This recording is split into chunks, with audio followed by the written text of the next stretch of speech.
The world of Symbaroum, a world torn apart by dark magics, by evil lords, by ancient curses, by ancient pacts. Through all of that, humanity has survived. Most of our kingdom, the survivors, have all migrated north, unfortunately invading the territory of the elves, which has only amplified long-running conflict. That and the barbarian tribes, ogres, the monsters, everyone that inhabits the forest. And humanity has basically declared war on them all. You all, some of the stragglers trying to get over the mountain pass known as the Titans, on your way to the new kingdom. Unfortunately for you, this time of year, I can't not make the Game of Thrones reference. It's Game of Thrones has ruined this phrase for now and forever, but winter is coming. Many of the caravans that had planned to cross over the Titans are second-guessing themselves. They've stopped, they've set up this impromptu camp, and are all discussing what to do. Do they head back south, just try to make a living, try to get by on the mostly barren landscape until winter's gone and they can make the journey again? Or do they risk it? They try and push through, narrowly escaping the Blade of Winter. Which brings us to the four of you.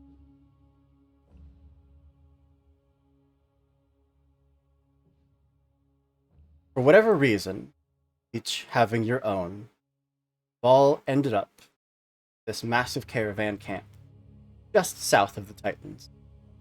The camp spans a vast area vegetated by slender trees whose leaves have started to shift the autumnal nuances. Close to 40 wagons are parked in random patterns. Between them, tents have been raised, travelers resting.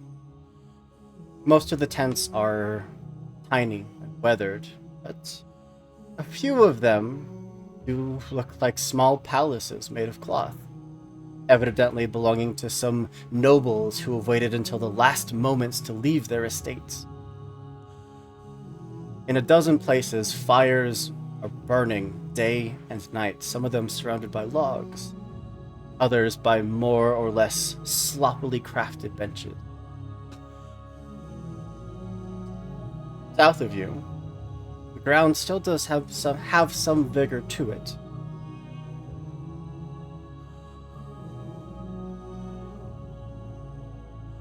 Sorry, absolutely lost my train of thought there for a second. South of you, far back where you had come from, the ground still does have some vigor to it, enough to nourish very slight vegetation. But the crops that may be harvested there very well could be the last harvest that they ever get. Fields themselves are so sparsely vegetated by pale stalks of shrunken ears of grain that they might as well not have much at all. Orchards that used to be full of apples, lemons, and sweet plums are all but naked. The scrawny cattle that were left behind graze on what's left of the all but naked field, roaming wild after being abandoned by their previous owners and caretakers. Those who came from either further south have witnessed even darker scenes. In those places, the soil is blackened and completely lifeless, often transformed into dusty deserts incapable of absorbing water from either rain or rivers. Fully abandoned cities, deserted residents and castles, ghostly farms whose livestock enclosures are occupied by nothing but carcasses. Alberator is all but dead and gone. All that's left is people of what the people of Queen Corinthia carried with them on their journey over the mountains. Most people in this camp give faces of mixtures of sorrow, of relief, of hope. They are sad to have to leave the place where their family lived for generations, where their ancestors are buried, where so much of themselves is tied to the earth, the landscape, and the now abandoned cities. They are relieved to finally be on their way, have left the ash deserts of the south to reach the still living soils of the mountain region. And the hope they feel can be seen in their slightly curved lips. The hope that the world north of the Titans will prove to be as flourishing, welcome, as was foretold. For you four, as you are sitting around your campfire, there's moments where strangers will come by to offer to chat and, sit and share a drink with you, share some trail rations, mostly just to bide their time. Is there anything in specifically that you would say that you? We have lost Lonnie. I don't know if we want to wait for her to pop back in. Her connection, I think, dropped. Yeah. I think she's just working that out. See you. Oh, you can't hear us. Mm-mm. Okay, well.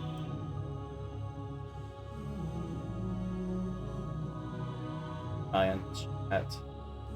Mm-hmm. But, yeah, for those of you that haven't taken a vow of silence this evening, what would you be doing?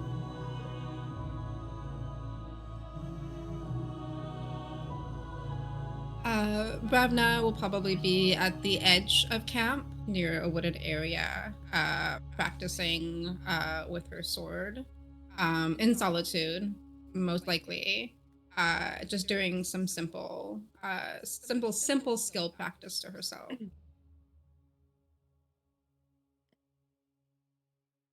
I think Ingrid's leaning up against a tree, eating something jerky, and just like watching the sword practice.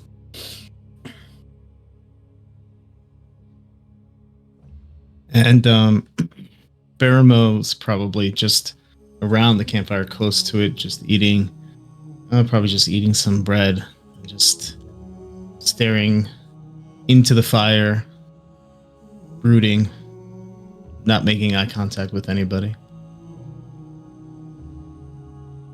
The coachman that had brought you all up here, an older gentleman by the name of Telk,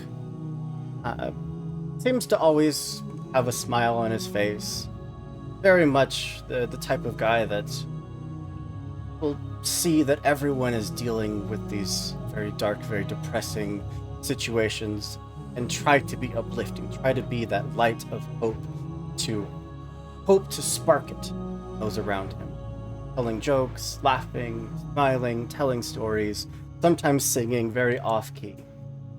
But at the moment is just sitting, enjoying the warmth of the fire, out with the rest of you. After Telk. Oh, go ahead. Telk, I don't know why you're so cheery. I think you may be giving these people the wrong impression about what we're gonna just go through. My friend, everyone here is well aware of what we're about to march into. They don't need me to remind them. They do need a reminder, however, that even in the darkest of nights, is hope.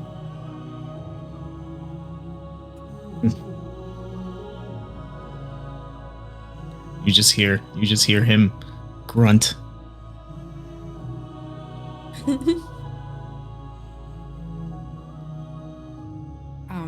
If I notice Ingrid watching, I'll slow down what I'm doing and draw my attention to her. You seem riveted by my blade. Do you need some pointers? No, you do though. I think I'm doing fine, thank you. You're doing very well. Mm-hmm. Thank you. Are you entertained, at least? Yes.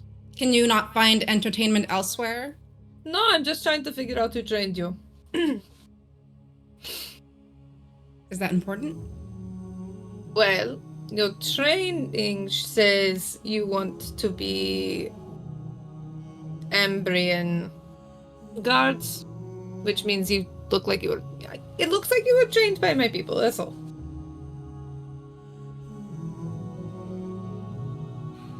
And I'll bite. Is that a good thing or a bad thing?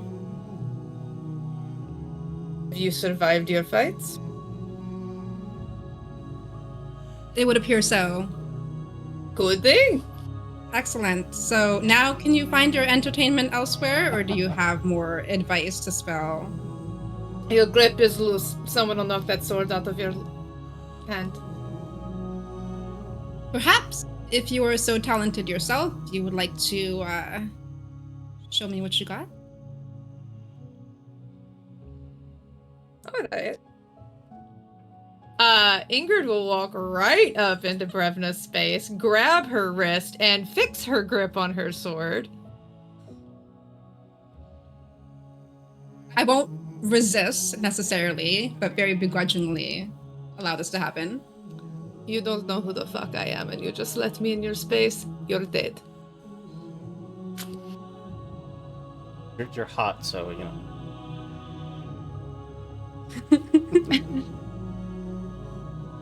Vess, In my defense. while your traveling companions, for however long however long you've been with this little, they seem to be, you know, having their idle conversation, biding time until anyone figures out what's going on. What would you be doing? This vessel is sitting on a log near the campfire, probably not partaking in much conversation. If there is food being served, probably taking the bare minimum amount to feed themselves, but not take anything from anyone else that could need more. There's warmed up rations, basically. Dried meats, breads, cheeses, nothing fancy. Kind of just sitting idly, watching the fire. Probably like piece of like bread just dangling like mid-air, like about to be put in mouth, but just in motion, in pause. Every once in a while, you'll see them kind of kick back into being like, Right. take a bite. Human emotions, human actions, right? Yes. Breathe Need in, food. breathe out, Mhm. chew, swallow. She forgot that one for a little while. Well, Bess and Barama, I would say that the two of you, more so than the others who are having disagreement about sword stances, fighting styles, you would see your coachman friend, Telk, who's been kind of sitting there trying to keep everyone's spirits up, is approached by another gentleman. Younger, thinner, very much more looks like a farmhand rather than the more portly Telk. And his face is clearly excited. He comes up beside Telk, starts to whisper something in his ear. And you can see Telk's expression kind of go neutral for a moment, and then there is clear excitement. If either one of you would like to try to overhear what is being whispered, we can make the first rolls of the game. I think. That Oh, go ahead. would that be discreet? Or vigilant, right? Vigilant, yeah. Okay. No ahead, modifiers. Rolling against your vigilant. Both able to roll? Mhm. Cool. Okay. Baramo, not quite. Talk around you is just a little loud, but that's pure focus mode. It's like you can drown out everything else and just focus on those words. still not actually looking at the conversation, though. I'm being very clear to make sure that there's no sign of eavesdrop. Not even like the slightest like lean in. And I was obviously distracted by these two people about to Clearly. fight each other, I guess. Clearly, they're very. There's no subtext here. They were roommates, okay? Like, Not yet. I mean, if we're all sleeping under the stars together, is there really rooms for you to have declared history would roommates? say We're that all they were kind of really roommates. good friends. Mm. But yeah, you're just kind of like out of the corner of your eye, catching this scene and focusing on the words, and you hear something about Heller has heard that one caravan owner has decided to try to brave the danger and is trying to reach Ambria before snowfall. Every other caravan owner has decided to turn back. Okay.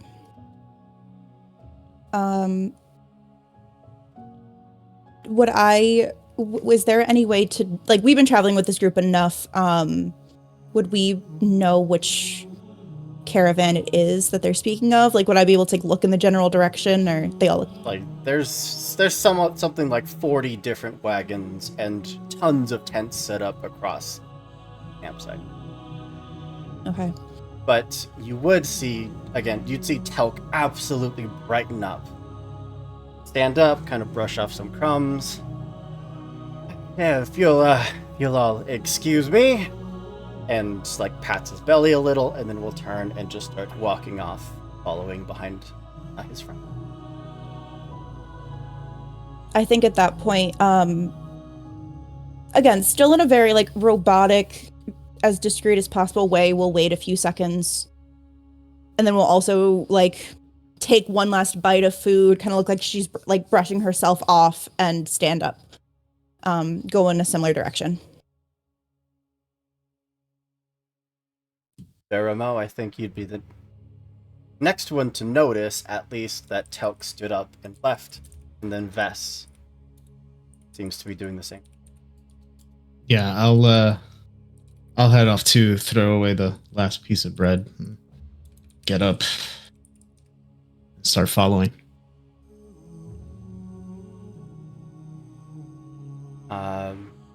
Oh, Vitor, thank you so much. The bits, thank you for coming to hang out. You can't stay, but we love you so much. We love all the support we get from everyone.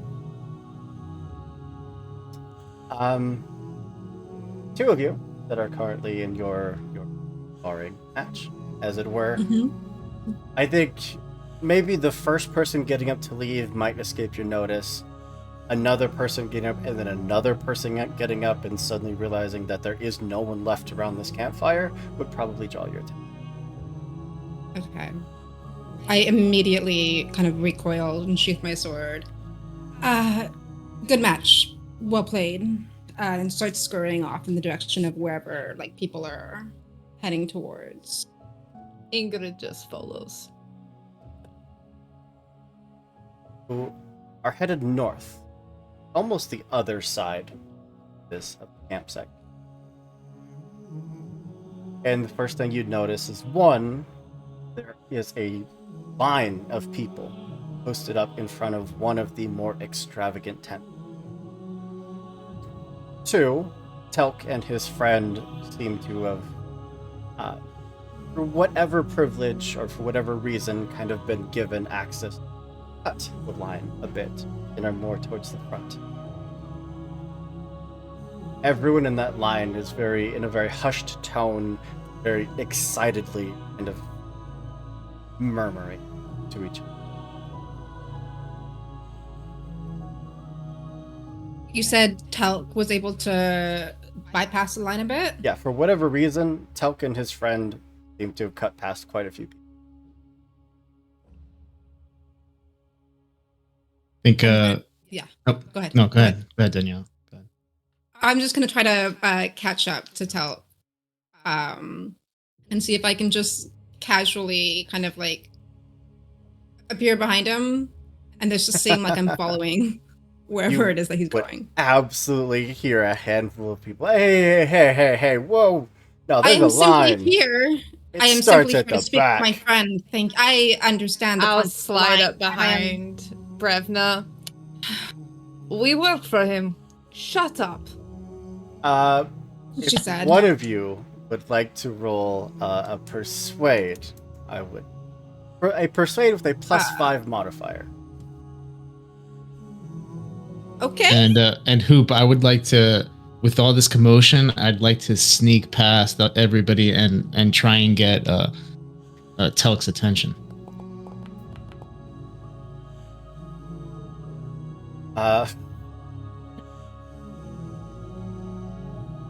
I think, and instead of immediately like backing off, it kind of starts this little squabble, this back and forth. I don't give a shit who you are. The line starts back there, and Baramo absolutely opening up. I would not even need a check. If you want to just kind of like slip up beside Telk. Telk, what's going on? Why are you so happy? Well, turns out our Gasto here decided to brave the winter. Might be our last opportunity to get across. Well, you know you need me on that caravan. I've About done. what I need. You're trying to get over. You got to get in there and talk to our Gasto. You can't talk to him for me? I mean, I can put in a word for you, but it's up to whether or not he thinks that you'd be an asset. okay. Well, I mean, I've made this trek twice, and I'm still here. And I'm Kicking. sure you'll be fine. Okay. Where's he, in the tent? Yep. And you can see that there are currently people in there talking with an older gentleman, completely balding or shaved head, one of the two, very portly, very chubby cheeks, is sitting behind a desk, kind of flanked by a handful of guards, almost doing like this interview. After a few moments, you'd see the people that were in there kind of dejected turn and just walk out of the room. Hey, Telk, why don't you take me in there with you? Just introduce me. Like, clasps a hand on your shoulder. You know, I have all the respect for you in the world, but it like gestures towards the other guy. Two of us got to get across.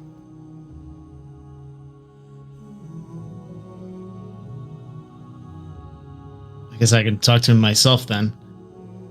Well, yeah. And you can see him looking back, noticing the growing conflict with Breva and Ingrid and the others. Bess, you're doing in all this.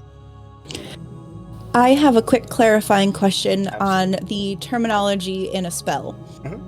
If it says once per turn, does that assume that it is only combat that it can be used? Typically, but I'm willing to hear you out. Okay. So I have a spell called Illusory Correction, which basically allows me to make a resolute test in order to correct something that happens to my character. Mhm. So, theoretically speaking, if I were to make some kind of argument to be put onto this caravan and was rejected, would I be able to use Illusory Correction to allow it for me to, like, because it's something that affected me, happened to me. It basically is something to, like, save my own hide kind of thing. Would I be allowed to use it to change the decision in the moment? Well, let's look up the spell.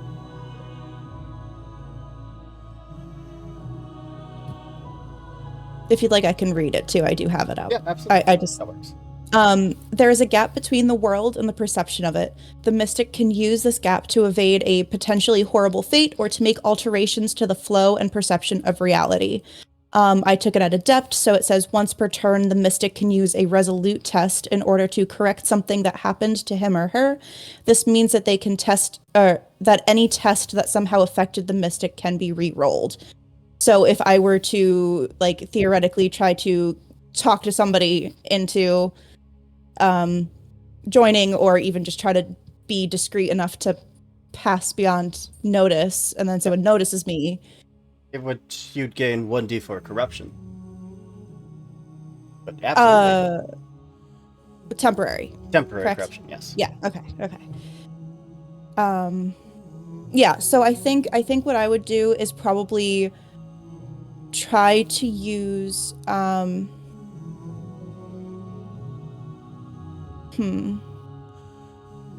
cunning is better.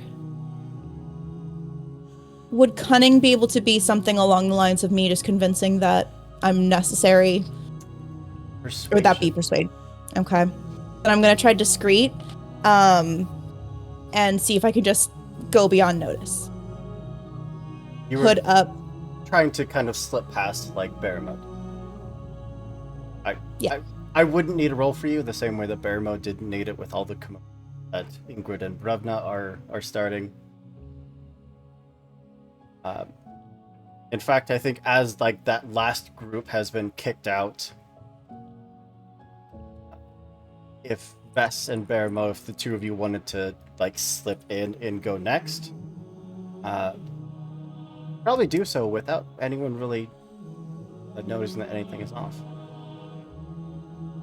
You're welcome. For the other two of you, Hmm. I think you, being the only ones that actually know Vess and Baramo and have been traveling with them a while, would see that through the commotion you caused, through your efforts, they are benefiting because they have cut the entire line and are about to go into the tent. And I will assume that they will bring their good friends along. They will. And if Vess doesn't, then Vess gets stabbed.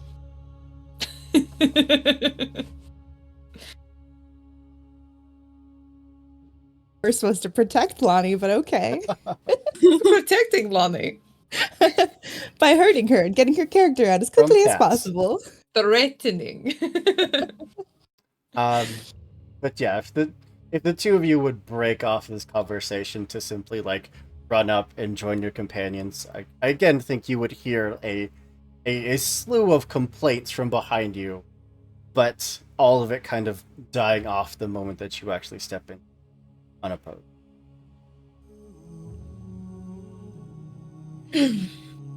Sitting in front of you, in his pavilion, at a desk covered in papers and tomes and journals, sits Master Argasto.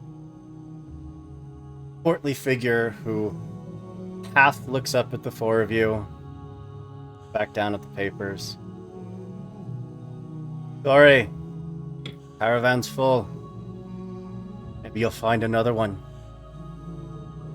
Surely you have room for 4 small individuals like ourselves.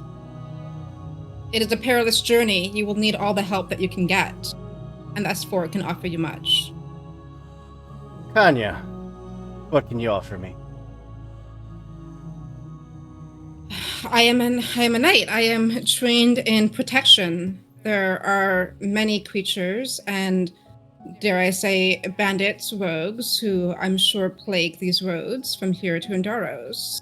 You will need someone who is valiant with a sword to protect you. So you 4 can defend yourselves, is what you're saying. I can defend everyone in this caravan. This vessel also has a flaming servant to aid, however necessary. Yeah, Well, that too. haven't had a spot of entertainment here in a while. How about this? Put you to the test. You step out there, you take on a few of my guards. To first blood only. Of course. But any of you killing each other before we even get going, you can beat them. Take you with us. Excellent. Accepted. Right. And there's this kind of commotion as everything is scooted out of the way. Some of the guards are informed of what's happening, and they are bored out of their minds, and smiles cross their face, weapons are drawn, they are ready just for entertainment. For this fight, any combatant who receives 1 point of damage or more for your toughness is out of the fight. Any single point of damage and you are out. Okay. Could I hang back in the tent for a second after everyone else leaves Absolutely. to go join the combat? Okay. And yeah, I just, or is he going to stay there with me if I kind of hang back? You definitely get a look of wondering what you're up to. Doesn't say anything.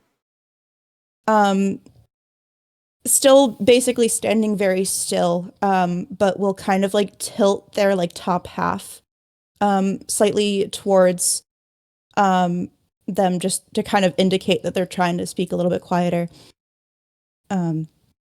This vessel also has an ability to weave fate in a way. Might be of use beyond combat simply. You're not the first of the Ordo Magica that I've come across, and you're not the only one in my caravan. But still, Does it I'd be glad hurt to to have you have- if you can prove yourself.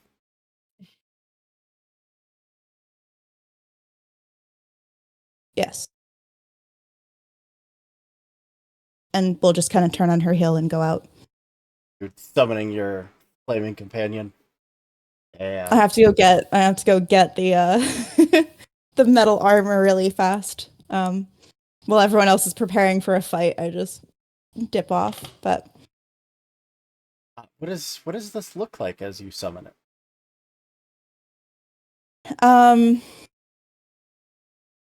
gosh, you want me to have like a whole this? Right? It's literally a ritual. You'd think I'd know what my ritual looks like. So basically, I will probably embarrassing to other people, but not to this vessel specifically, will bring out an empty set of medium metal armor and kind of just put it on the battlefield. I don't know if people will laugh and think that I'm like, what is she doing? But I will kind of like kneel down next to it and put my hand in the middle of the chest piece and be whispering some words. And once I complete the words, there'll be this big like rush of air that will kind of almost pull my my hood off a little bit, but I know to keep hold of it. So you'll see like the wind kind of just rippling. And you will suddenly see just flames igniting towards her face. And she does not flinch. Absolutely. As the metal armor will slowly start to stand up and form what is known as a flaming servant, or as Lonnie would like to call it, a flaming friend. Buddy, really. Flaming buddy. But basically a fierce fire creature that is flared up and a burning warrior in battle. So, there are 5 guards that will step out, weapons drawn, ready to put you to the test.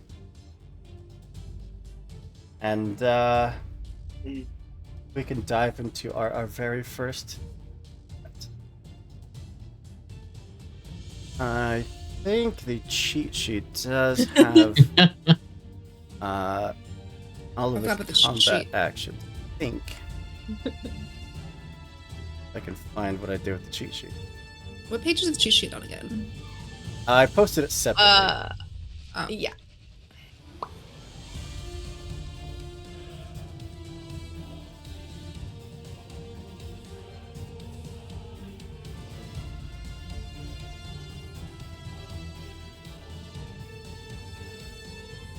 Sorry, that music is also probably super loud. Hold on. Bear with me for one moment while I turn that down. You're down, Lux. I don't know what I did. So, in turn order, the characters with the highest quick can either choose to act first, or you can basically delay your turn, placing yourself in whatever initiative order you want on later turns. But once this is established, that is the order for the entirety of the combat. If two persons have the same quick, then you compare the vigilance. Whereas vigilance is higher, gets to go first. I have a 15 in quick. 13. 15? Damn. 11. I got things that make it easier for me to strike first and hurt hard. Ingrid's first with a 15. Someone had a 13? I have a 13. 5 now. Vest, you said you had an 11? The Flaming Servant has an 11. Yes. Baramo has a 10. Thanks By so the way, much. all I have is a bow. I do not have a sword or anything like that. Baramo. Try not to shoot him in the face, I guess. I don't know. Yeah, hand-to-hand combat right off the bat was not something we were expecting, clearly. I had the sword ready. Like, Vest, what is your quick? Because the Flaming Servant counts as an entirely separate character. Well, that... So are you saying that if my Flaming Servant gets hit but I don't, then the Flaming Servant will be turned down? I mean, it's kind of on the honor system of like, okay, my servant took damage, I'm telling him to fight.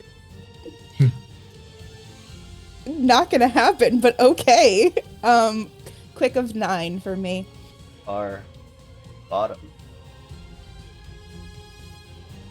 I All didn't of our make myself combatants be battle here ready. have a quick of 10, so everybody goes before Vest. that's okay. All of the I guards think- kind of start I think the fanning way this out. goes What? the way this goes down is literally I'm standing behind my Flaming Servant, and then I realize that I am supposed to also partake. Was not expecting that. All of the men and women that kind of start fanning out, weapons drawn, are clearly of Ambrian origin. Though it does look like everyone has come from different parts of the kingdom. They're all very human. So, very top of initiative, Ingrid. Yeah. Okay, so I have quick draw, Okay. which means with a successive test against quick, the character may unsheath and draw a weapon as a free action. But I don't think it matters. I think I would assume prepare you here. have time to get Okay. the weapon out. Yeah. And then I was still looking for freaking twin attack. Where is it? So I am novice. I'm adept and novice with this, so I'll do extra damage. So I can safely wield 2 weapons, 1 in each hand. And so I've got a rapier or whatever it is. I forget what the actual, what is it? I've been looking at too many weapon things lately. Where are my weapons? Why are they not? There we go. Fencing sword and a parrying dagger. And I will do a d8 of damage with both of them because of twin attack. If I hit, how do I roll? What You am are I rolling doing? your accuracy versus Okay. their quick. All right, so they have to defend twice, by the way. Are either of From these a each attack. long weapon? Oh wait, no. You're taking a move action to basically engage one of them, correct? Mm-hmm. Do they have a long weapon? I think the fencing sword counts as a long weapon. So when an enemy approaches you with a move action, if you have a long weapon, Mhm. you basically get to take a stab at him for. Mm. They don't. They have a sword. not a long weapon, so you are free to engage one of them and roll your attack. Are any of them standing kind of close together? Not really. They spread out Oh, pretty okay. well, considering Okay. that they have the I was gonna numbers try and advantage. stab separate ones. Okay. Yeah. So So I roll accuracy. At a plus accuracy 2. plus a 2, and I'm trying to roll under. On or under. Okay.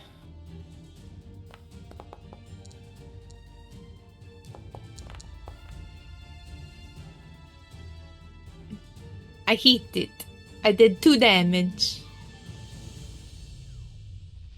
Am I close Damn, enough it rolls to? your damage too. Yeah. Am I close enough to reach out and stab somebody with a dagger too? Does it have to be a different target, or can it be the same target? It doesn't What does it say? say. Oh yeah, it has to be the same target. Never mind. Then yeah, you can attack the same target. I don't know how to change my modifier for. Change my damage roll for this because it will be a D8 with twin attack. Do you not roll a d8 for the fencing? Yeah, it's on there. Damage 2. Yeah, so just roll your fencing sword. Oh, Because they're both d8s, it's the same roll. yeah, it is the same roll. Okay. Oh, the only time a natural 20 is bad. Why? So unfortunately, 2 points of damage will not get past their armor. And your blow does land, but it is just deflected off the chest piece. And you Okay. come in with the little fencing blade trying to get just in a little cheeky slash, but they just sidestep it. As a free action, I would like to shapeshift Into. I'm trying to think what animal makes sense. I would like to shapeshift into a little. I don't know if there's a size limit on it or anything. Hold on. Just You're a says novice. beast. Yeah, small beast. With a successful roll against Resolute, the character may adopt a false shape, form, appearance, and voice, and clothes of another creature, but not that of a specific individual. The changeling can keep up the appearance for the duration of the scene, but the illusion fades away. Everyone that the character interacts with will see through the illusion unless the character succeeds at a discrete vigilant test. So what are you trying to look like? Well, Who are you I'm trying to just look like? Well, it says on novice that I can take a form of a beast. Does it? It doesn't say anything about looking like a person. It's another creature. I believe it is intended to make you basically turn into a different character, like a human. Yeah, the ability in the book says literally a small beast, mammal, or reptile. Oh. Yeah. I have to have a successful resolute test. Mystic can take the form of a small beast, mammal, or reptile. You have the wrong shapeshift? I don't know. There's like 4 different entries for shapeshift in that book, and I wasn't sure which one to take. I think yours should be the one that lets you turn into basically another person. Okay. That's what I thought. Because there is druid Never magic mind that then. specifically lets you turn into animals. Yeah. Okay. Then never mind. I'm not going to shapeshift. So I moved. I stabbed. How many combat actions do I? Just one. Okay. Then that's what I do. Okay. I don't, unless I can move again and get out of his way. Okay. I'm here. Hi. All right. Hello. Brings us to Me, I'm a problem. Brevna. Okay. Tightly gripping my bastard sword, I am going to, and using the grip that I was recently exampled, I'm going to rush toward the one that's closest to me and just try to take a swing with my sword.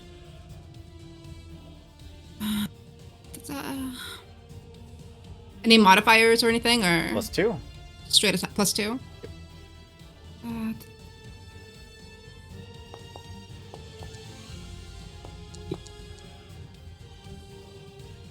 That just succeeds. Mm-hmm. Yep.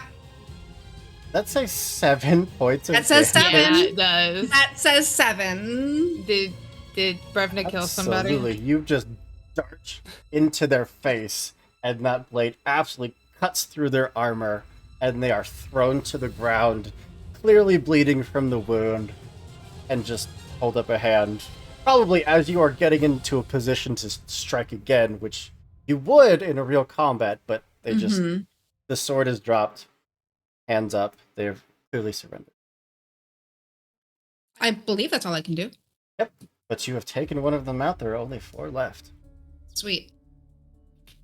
Then it is the Flaming Servant. Okay. I'm gonna roll physical dice for this just because I didn't make a character sheet for my flaming servant. But he will like lavishly pull out a flaming sword from his hilt. He has an accuracy of 13. I rolled an 8. So with a +2, you would need to roll a 15 or under, which you really did. Perfect. And then the burning sword does 1d8 of damage. That's a 5. 5. That is enough to draw first blood. All right. Second one falls to your force, your combined efforts. Your Flaming Servant manages to draw blood. They similarly, hands up, surrender. I think the flaming servant will kind of make that step to go forward again, and I'll just kind of call it back. It did its job. Baramo. Well, Baramo has Sixth Sense, so he can use Vigilant instead of Accurate when he's using his ranged weapon, which he has a bow. Yeah, so they He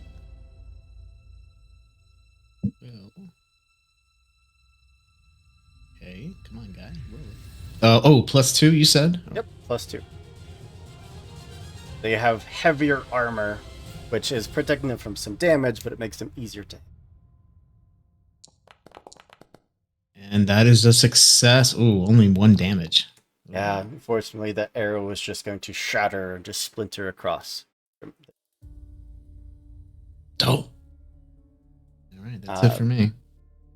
Have move if you kind of want to just like keep your distance from the fight Yeah. itself. I'll keep my distance. All right. I think that finally this vest is last.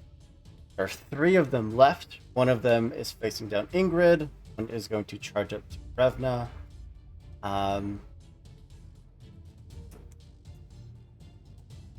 Brevna did a big ol' hit. I think 2 of them are going to charge Brevna just to try to get you out of the fight. Maybe like balance the numbers a little. And one, obviously still engaged with Ingrid, is going. The one at Ingrid, I need you to roll your...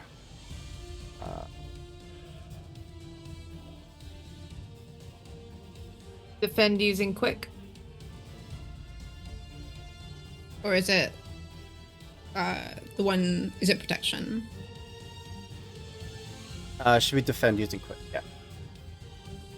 Do I add a modifier?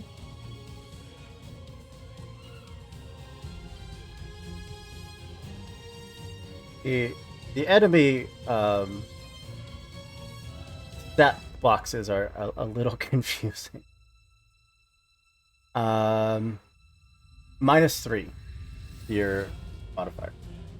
Ew. Shouldn't have asked.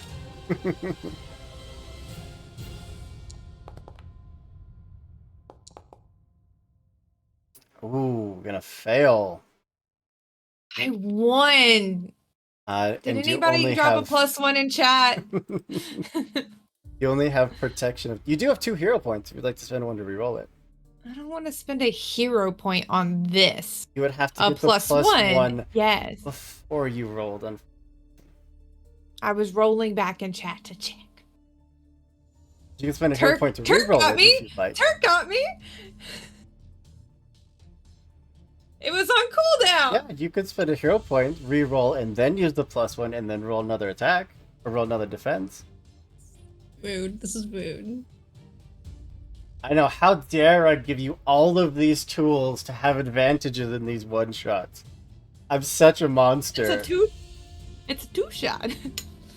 I'm not gonna use it unless everybody else tells me. But I don't actually think it gets through my armor. Does it? It does 4 points of damage. It will go through your protection. Damn. Which makes me out. Will be out. I don't want to be out. You guys care if I use the hero point? Go ahead. You have 2 of them. Well, sorry. Danny has one, and Lonnie has one. Yeah, never mind.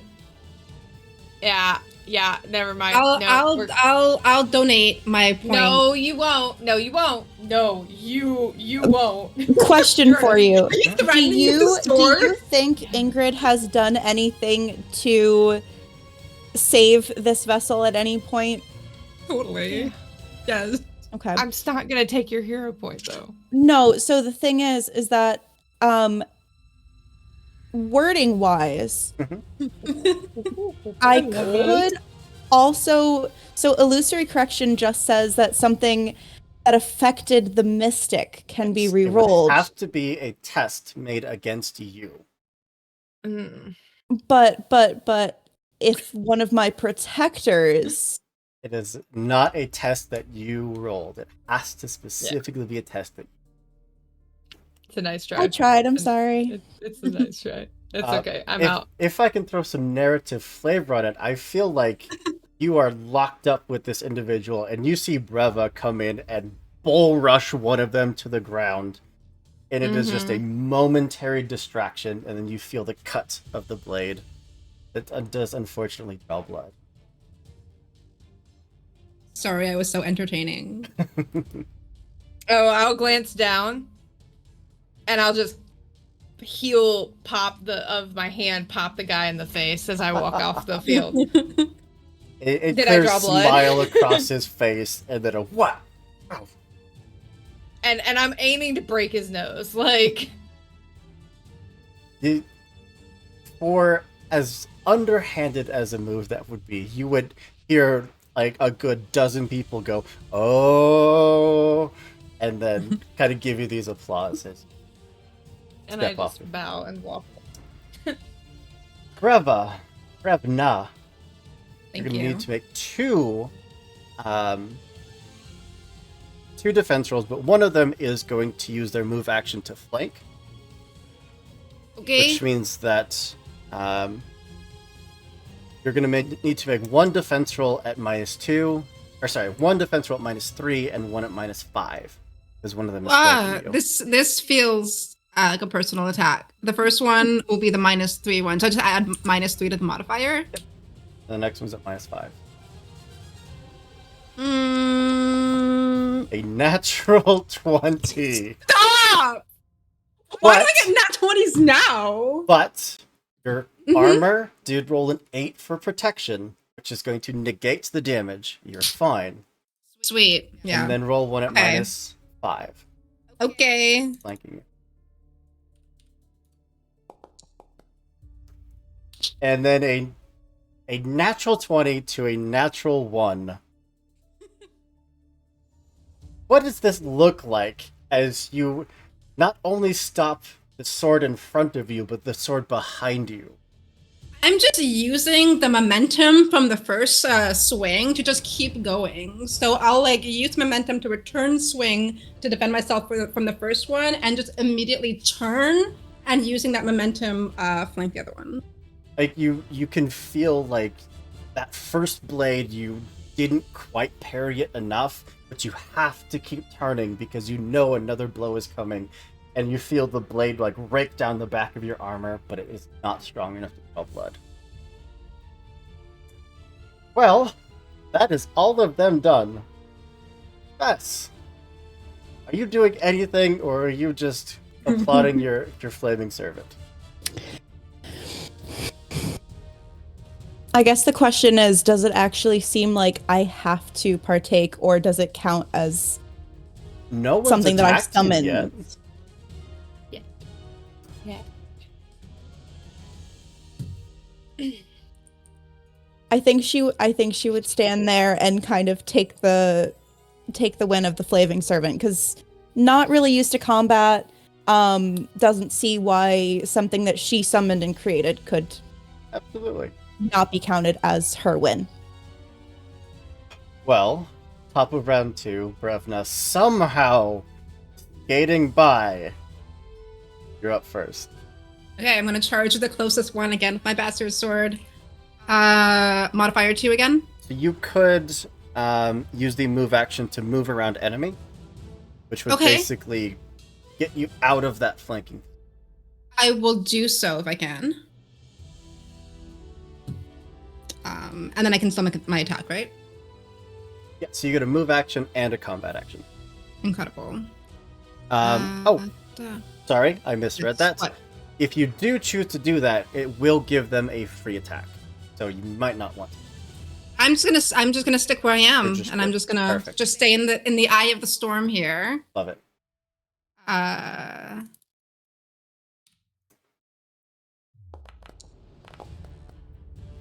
This is at a +2. Yeah. Yeah. 10 absolutely succeeds for 12 points of damage. What? How big That's is right. this sword? It's my man at arms thing. I can wield heavy swords and just stab people. Well, I need to check how much HP. Okay. So, not dead. But Just wounded. this is actually a great opportunity to look at a rule within combat that we won't need to use here, but it will come up in the future. The pain threshold for this guard is 8. You did 12 points of damage, minus 3 points of damage for the armor, which is 9. Uh-huh. So you passed their pain threshold. You did not outright kill them. They have Okay. 15 toughness. Alright. But because you passed their pain threshold, in any other combat, you would get to make a choice of either knocking them prone or immediately getting another free attack. Which won't matter here because you drew first blood, they're out. But in the future, you will get to make that choice. Okay. Same thing if one of you have your pain threshold hit. You get to choose if you are knocked prone or if they get to make another attack against you. Okay. Yeah, every single choice, every single roll is always on your side. I roll nothing. Sweet. But yeah, it is safe to say, since you almost one-shot that card, he is absolutely tossed face first to the ground, is heavily bleeding, very clearly out. That brings us to the Flaming Servant, and there are only 2 combatants left. Okay. Just to make sure that, I'm really pulling my weight here, I will allow the Flaming Servant to attack again. Let me make sure I have stats up. Okay, I rolled I'm having flashbacks now to the first time I played this game because I'm remembering now that I kept rolling a bunch of nat 20s and that it was a bad thing, and that was really confusing to me. So I saw a 3 and I was about to get nervous, but it's okay because that's fine. That's a good thing in this game. And this attack, the DC is at a +2 even. Plenty good. And I rolled a maximum damage of 8. 8 minus their armor down to 5. Not hitting their pain threshold, but you did at least 1 point of damage. They are out. Take it. There's 1 combatant left. Pheromone. You got this. Yeah. Well, Baramo will look to see at all these people like having all the success, and he's only got 1 guy left. So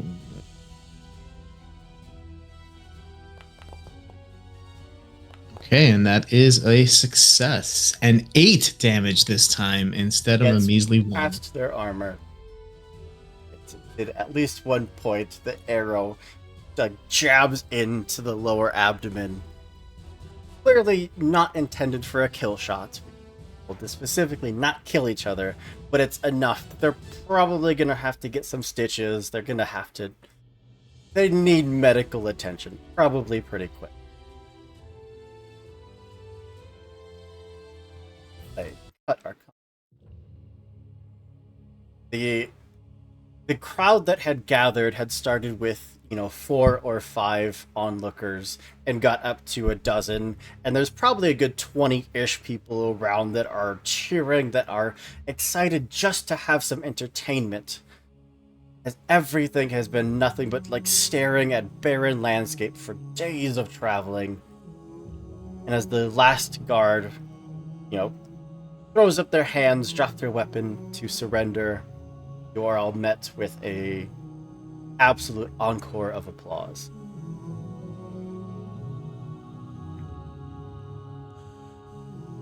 Probably especially Brevna, who you're probably bombarded by a few people that are coming up to tell you how cool that was, how awesome you are at fighting, and are asking you questions, where you're from, who taught you. I will raise my chin slightly. A very small look of pride on my face. I will turn to them and I will say, I simply draw my strength from the queen, and I'll make a dramatic gesture of sheathing my bloodstained sword, and I'll turn away and head back toward the gentleman that we're trying to get a seat from. Argasto is on his feet, applauding. That, as I said, hell of a fight. You're in. Congrats. Thank you.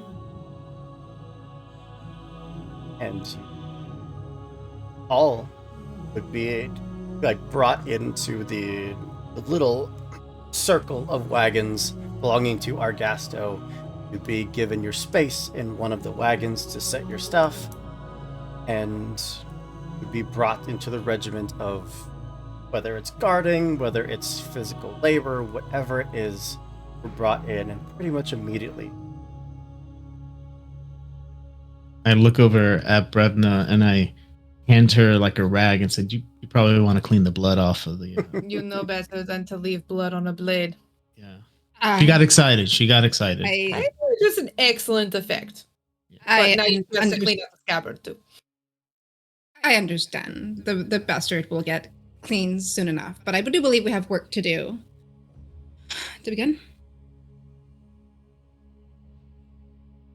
All right. And let's get forward just a little. Again, as you are all given your tasks, the caravan has packed up, and as everyone else looks on, some of them with jealousy and awe, others with fear, you can tell that there are many people that you are about to leave that think you are all marching to death. But nonetheless, Argasto's caravan begins your journey north. Landscape is still forested, often so densely that see little more than a few feet ahead of the caravan itself. The wobbling wagons create so much ruckus on the often uneven and pockmarked road that even holding a conversation. Journey continues on an ever-increasing incline, winding between wooded hills and shallow canyon. At times, the wagons reach a crest from where the towering mountains can be seen even further north. Sun shines far above you in a clear blue sky, as if the god Prios heard the traveler's prayers and has blessed the journey. Those of you that happen to see Argasto pass by as he does his rounds around the caravan would see him in a very good, very at ease mood. Often muttering to himself, "Lawgiver's face has smiled warmly over the past. Bodes well." By dusk, it's time to set up camp again. Caravan forms a protective corral, and Vess, you in this time would have either met an individual that you saw and went to introduce yourself to, or if you didn't, he would have come to introduce himself to you. A novice named Bartolome. Okay. I believe he would be introducing himself to me. As I am not one to engage in conversation out of the blue. Makes sense. Clearly, though, even as this figure is approaching you, you are noticing the same symbolism that even if you don't carry it on you, you would recognize someone else from the Shadow Club. And since you have no interest in introducing yourself, you'd be approached. "Oh, hey, I figured we should probably, get to know each other since we're looking after this caravan. We're, especially once the cold hits, we're their best bet of making it through. I'm Bartolome." This vessel understands the importance of alliances. Pleasure to make your acquaintance.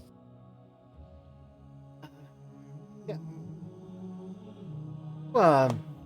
And you can tell that he's very clearly nervous. Well, I heard that there were talk of bandits on roads. You haven't heard anything, right?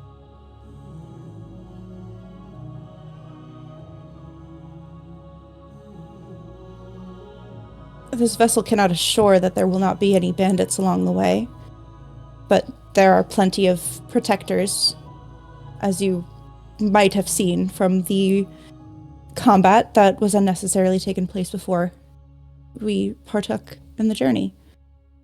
Right. Of course. Yes. Why they have so many skilled swordsmen along with it. Okay. Well, Fellow Shadow Cloak will be kept safe. To the best of the ability of this vessel, as well as their flame. And we'll kind of very moderate elbow poke towards the direction of the flaming servant. Right. Well, just be warned that there are quite a few here who look upon our numbers and feel nothing but mistrust. No, we're just trying to work for the betterment of everyone. I'm sure this vessel understands that people may not always understand the journey that we seek, but what are we to convince them otherwise other than just proving ourselves? Well, I'm going to go and get some water, fill some canteens, trying to remain useful without our abilities. Have a pleasant evening. As well. We'll turn and head off towards where you can hear a fairly rapid sound of rapidly running water, not too far off the road. Just for my sake, when you said without our abilities, does that seem like anything that I would pick up on and think is weird, or is that just Or he already finds that it's very hard for people to trust him, so he does what he can without resulting magic. Sure. Okay. Meanwhile, here I am with a flaming servant just Literally walking walking next magic to me. next to you. Yes. I don't think my character cares. Yeah. Well, as everyone is circling up to set up camp for the night, what are you all doing?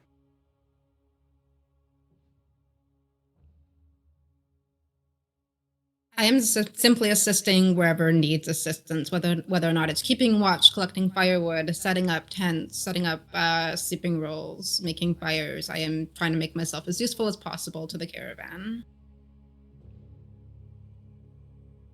Ingrid has tried to take the sword off of you to go clean it. I can clean my own sword. Yeah, you're Thank busy, you. give. I'm not going to give you my sword. I'll give it back. Doubtful. Look, I do not wield a big-ass blade. Come on. I Give it know, here. and maybe you want to. I am not simply... I used to, no longer. Come on. I am not distributing my sword amongst strangers. Hi, I'm Ingrid. What's your name? You are aware of my name. Look. You're not holding my sword. I'm just going to clean it and bring it back to you. I will stay in your Clean sight at my all own times. sword. Thank you. Perhaps you can assist with some of these errands so I can get to it faster. You don't seem particularly helpful, Ingrid. I'm very helpful. Perhaps you can find another sword to wash.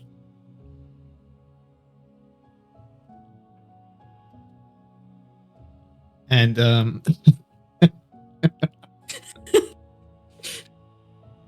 this is the beginning of a beautiful friendship, right? I hope both of you survive. Right. So, Baramo. I hope neither of you get murdered horribly in the night. Nicest thing anyone's ever said to me. Right. Thank you, Argasto. Thank you. So Baramo will be, a little bit away, keeping watch. See if there's any weird things out there, any dangerous animals that may attack the camp. So he'll keep watch, and then eventually. I think, Baramo, then you would probably be first and closest one to both hear and respond.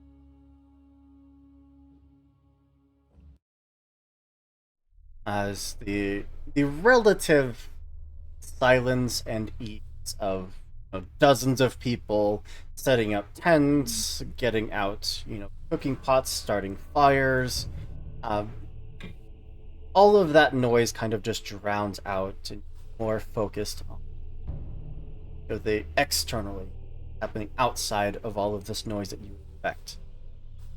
And very faintly, hear a voice call out, "Thieves! Thieves! Anyone, please help!" So at that, Baramo will call out to everybody, "Thieves! Let's go, get ready!" See, I can be helpful. Vess, you and Baramo would probably be about picking this up at the same time because it's coming from the direction you just saw your dark cloak companion head off to go get water. I think as soon as I hear that, I was gonna have my flaming servant go help light fires. Just, really helpful, just everyday task. Instead, we'll kind of redirect him to go in the direction of the party seeking out the thieves. Okay. And the other two of you, comparing sword sizes, I assume. Gripping the hilt of my sword, I am rushing, like dashing in the direction. Absolutely. Let's go. I'm faster. The Wanna race? Wanna race? Faster mechanically. The four of you kind of burst through this little clearing at the edge of the running water. See Bartolome sprawled out on the ground, clearly holding one side. Looks at you, looks at his cloak, which has been tossed to the ground. They took it. I don't. I looked away for just a moment. What? The words? What? What did they take? The sunstone. Without that sunstone, it doesn't. We could be favored by Prios or not. We're not making it over this pass. Which direction did they go? I don't. It happened so fast. I felt a stabbing pain. I whipped around and Are you hurt? like he does look down and kind of lift his hand off of his side, and it's maybe a. You're not hurt. Beramo! I'm not good at tracking. Come on. I'm like, is there any snow? Is kind of like wintry yet, or is it? Not really. Okay, It is muddy, however. I'm looking for mud tracks that seem racing off in one direction. Absolutely. What would the roll be for tracking? Vigilance? This would be vigilance against the discreet of whoever this is. Oof. Which means that Do you're we get a rolling modifier? vigilance at a -2. Ooh. Oof. Okay.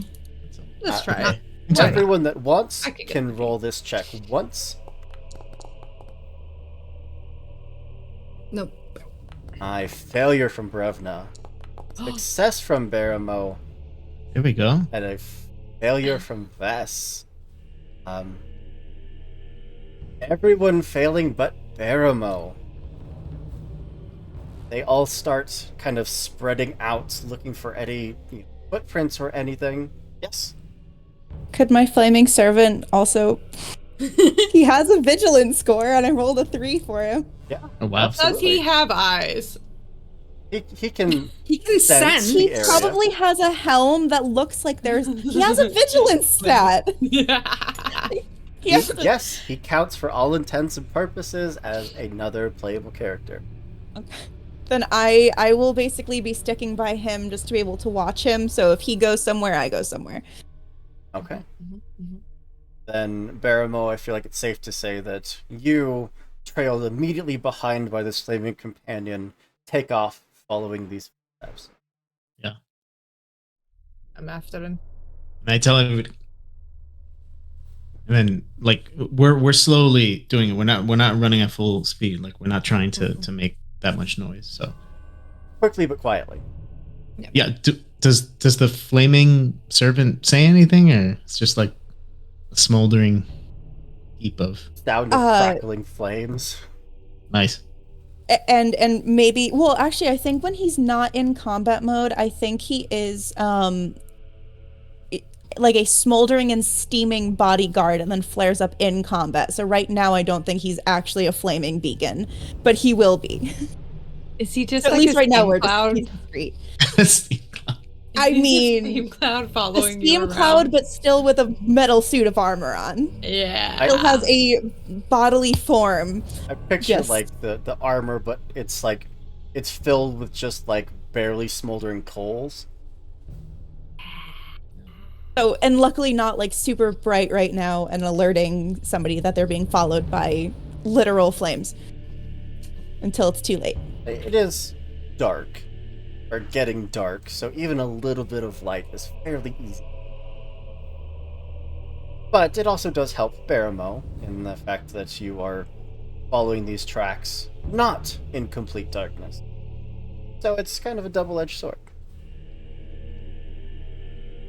But between the two of you, in both of your successes, you follow these tracks along the riverbank that do split off and go more inland, crossing over the river, and you're eventually led to an actual trail.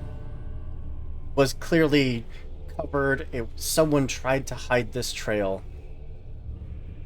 But Baramo, as you are in the lead, do make a vigilant test with a -3. Sorry, -4 modifier. Oof. -4. Can we assist in any way? It's a Okay. Succeeded by A 2. 2. A natural 2. Oh wait, no, succeeded by 9. That's right. Yeah, you can see you succeeded by quite a bit. Yeah. As you were walking along, you were trying to move quickly but quietly. You're paying attention to your surroundings. You're following these tracks. Lift your foot to take a step and then stop, noticing just the briefest glint of metal where you were about to set your foot. So look closely down on it. See, does it lead to anywhere? I mean, is it just a It is a sword? bear trap. Oh, okay. All right, I tell the flaming servant like to just stay over there, and I'll take a closer look in the area and see. Pass it. There's not a ton around here. In the fading light, it is getting harder and harder to see anything, but as we kind of break out of the tree line, you would see a fairly tall water tower. Long since abandoned, the river doesn't even run to this point anymore, but it does look like the tracks are leading. Okay. So then I'd signal everybody over there, and then just try to find try to scope it out before we actually, go through the front door or anything like that. Find some I do need, point of entry. assuming that everyone that is attempting to even get closer to this tower, need you to make a discrete roll at a -6 modifier. Oh, Oh no. No. I'm gonna fail this. I thanks. have to roll a 1. Bess, unfortunately, failing. Baramo failing. Oh, -2. Revna failing. Not a single one of you managing to escape the eagle eye of the thief. Not even the flaming servant was discreet enough. That's what when you know are it's the bad. odds? Yeah. Apparently his vigilance is very, very good. Because as you start creeping up, there's going to be this very faint whistle through the air as a bolt is going to be shot out your direction. Revno, you want to roll a d4 just to see who Sure, why who not? gets hit? To see who gets hit? Yeah, or see who it's attacking. Because you all Who's failed, number so it 4? could equally. 4, Bess. I'm sorry. Are you Hooper? I didn't roll it. Don't look at That was your plan of having someone else roll it so you could say that. Okay. That's Yeah. so cruel. And we all know Literally. it. Pin this on rolling me nothing. specifically. So we got So a what am hydrate. I? Thank you, Jade. Oh, I have tea. I have chai tea. So, Vess, I need you to roll your defense at a just a flat roll. No modifier.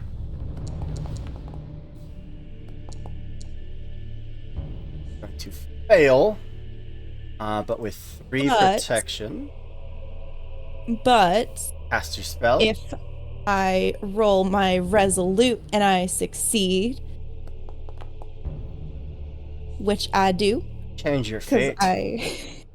I'm gonna change my fate by trying to roll again, and let's just hope that is still not helpful. Not. Worse, actually. Okay. So you are going to take 2 points of damage to your toughness as that bolt soars through the air and manages to stick in about half an inch. At this range, it's losing quite a bit of power, but it is enough to just knock the wind out of you for a moment. I think I let out a gasp as like literal physical air, like knocked the air out of me. Absolutely. So that puts us back into initiative order. But why don't we use this opportunity to take a quick break? Give everyone a chance to stretch your legs, grab a drink, do what you gotta do, and we'll come back in just a few. The second half of this game.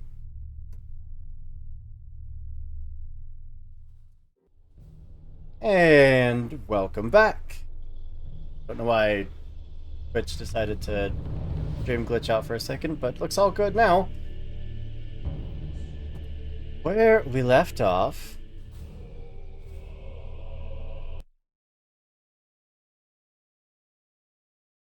reached walls. Where we left off, we'd been following the tracks of a thief, which led us to an abandoned water tower, where, unfortunately, no one was quite stealthy enough to remain unseen from the light sniper, who loosed a bolt in your direction, knocking the wind out of Vess, doing very superficial damage, and basically kicking off a race of how fast can they reload versus how fast can you cross this field.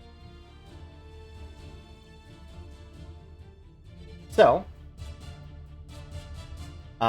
we can keep the same initiative order, which is very handy because I never need to be righted unless any of you want to willingly lower your initiative.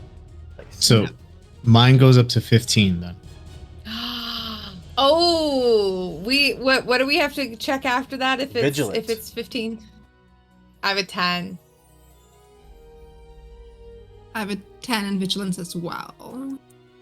Baramo, I think your vigilant is 15. 15, yeah. So yeah, Baramo is actually.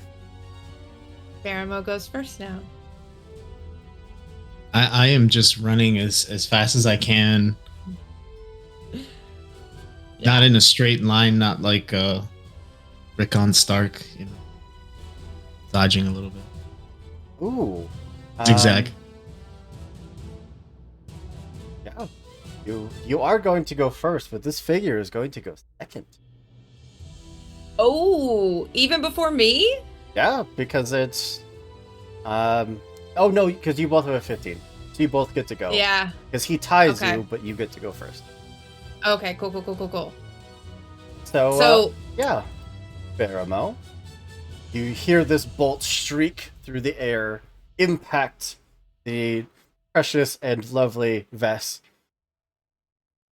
What would you like to do?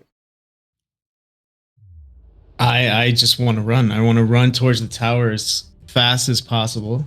Your movement and your combat action to just sprint across this open. Yeah. Gotcha. Dash. Ingrid. Yes. Same Let's thing? fucking go.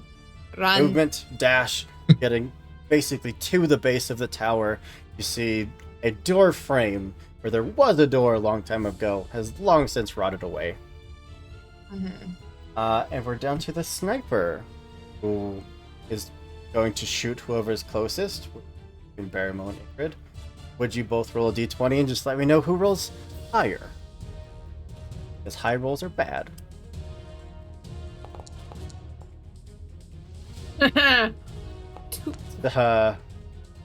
Baramo.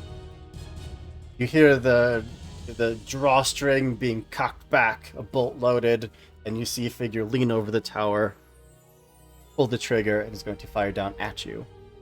So I need you to roll your defense. Just a flat roll. No modifiers.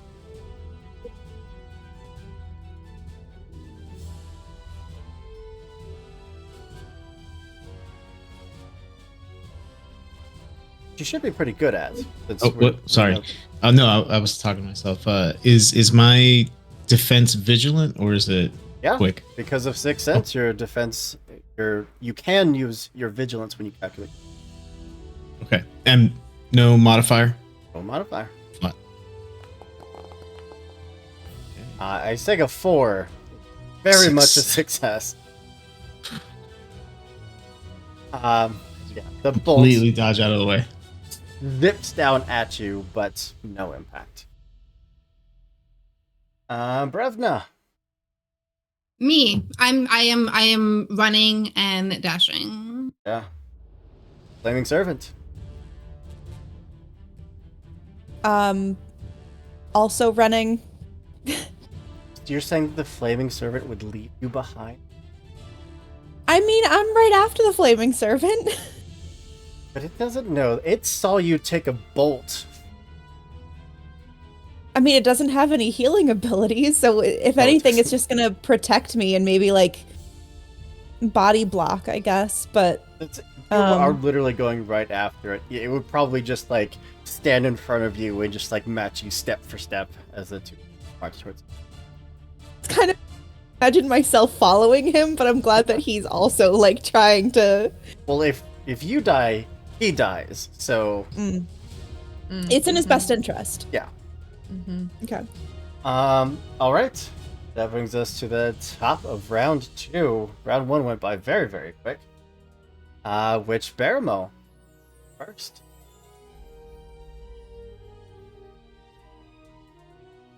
Or muted. Okay. I'm gonna enter the tower and then just take a look to see well, first if he has a line of sight to me or if I have line of sight to him. Basically, the inside is almost entirely hollow. There is one ladder that the center of the room that goes straight up to the top. At the top, there's a trap door. So really, from any angle, he can get view down through to the bottom. There's not really any cover. There's nowhere you could go that would prevent him from having an angle of a shot. Will I be able to shoot at him? Or Question. With the amount of cover he has, it would be a very difficult shot. If Baramo hold his turn? And Yeah. I run up, draw fire, and he shoots? Sure, you guys are on the same initiative. yeah, I can do that. That's fine. Okay. I'll just Ingrid will tap you on the shoulder. Let's go! And start scampering up the tower, waiting to draw fire. Will you make a quick roll at -2? As the ladder is basically like swaying and creaking under you. This was built a while ago. Pretty sure I was around when it was built. Anyway. Oh, it was No. almost a 7! You get a few rungs up, go to take a step, and there's just a crack. Not enough to cause you to plummet, but at the very least you come sliding back down to the bottom. Well, that didn't go very well. You can use your combat action to do it again. Fuck it, we ball, let's go! Another quick roll at -2.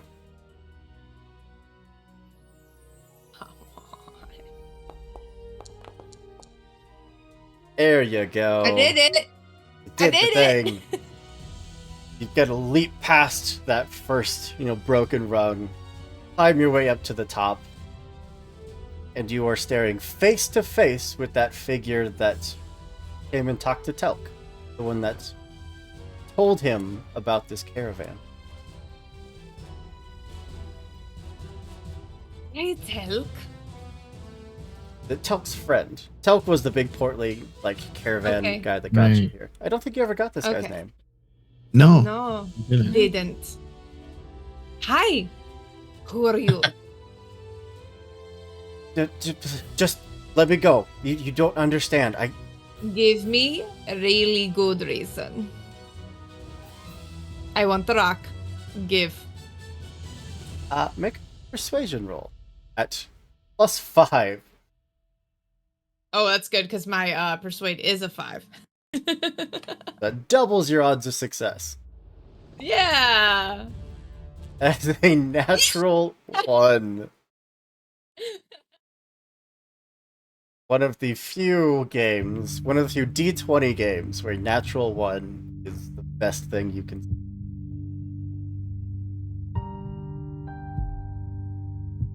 Testing.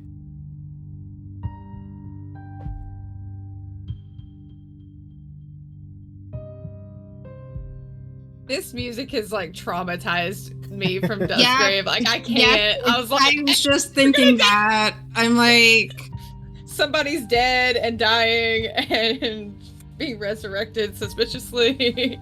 For what potentially could have been 21 points of damage from this crossbow turned into a miss, a completely skipped turn, and one very low damage shot against Fess.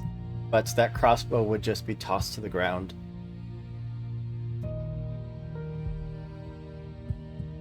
How about there are technically no more combatants left. So if the rest of you wanted to scamper your way up the ladder, you could get up there as well. I'm like pinning him with the point of my rapier to the wall. Look, you don't I had to do it. Explain yourself, and I won't kill you. I had Short to come with words. something, okay? Mal Rogan does not accept empty-handed. Please, for return. I just want to go back. I Okay. needed something. Why steal the rock? Because if I showed up empty-handed, they would turn me away again. I need something to prove that they can trust me again. Cool. Mal Rogan, Do I know who that is? you may very well be one of the only people that recognizes the name Rogan. One of the former commanding panzers belonging to the Queen. Mal Rogan should be dead. He is. I'm sorry, what? Because you explain quickly. I was there, but he died so He's no longer amongst the living. He is something far worse.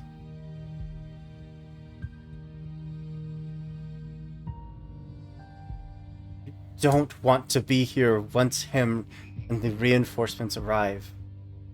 They're expecting me with a treasure, and if they don't find it, it's not going to go well for you or me or anyone. Where are they coming from, and why do you want to be with them? Don't know where they're coming from. I just know they're going to be here When? soon.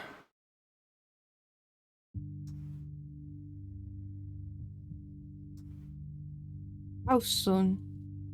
Don't know. I hear whispers, and it told me that they were going to be. Don't know when or where. Just know they're coming. Is everybody else up here with me by now? yeah, Yeah. we up there? You Yeah, have had I'm up plenty of time if you Oh. want to be up. Okay, great. The flaming servant is keeping guard at the bottom of the stairs. Ingrid will glance at Beramo and then at Brevna. And I've heard things that during this war that some of our fighters fought against the undead. Is that what you're talking about? Yes. And this Malrogan himself then is undead, so we will fight him. Don't Malrogan want was. to do that. You don't want to do that. Malrogan was one of the best swordsmen I've ever seen.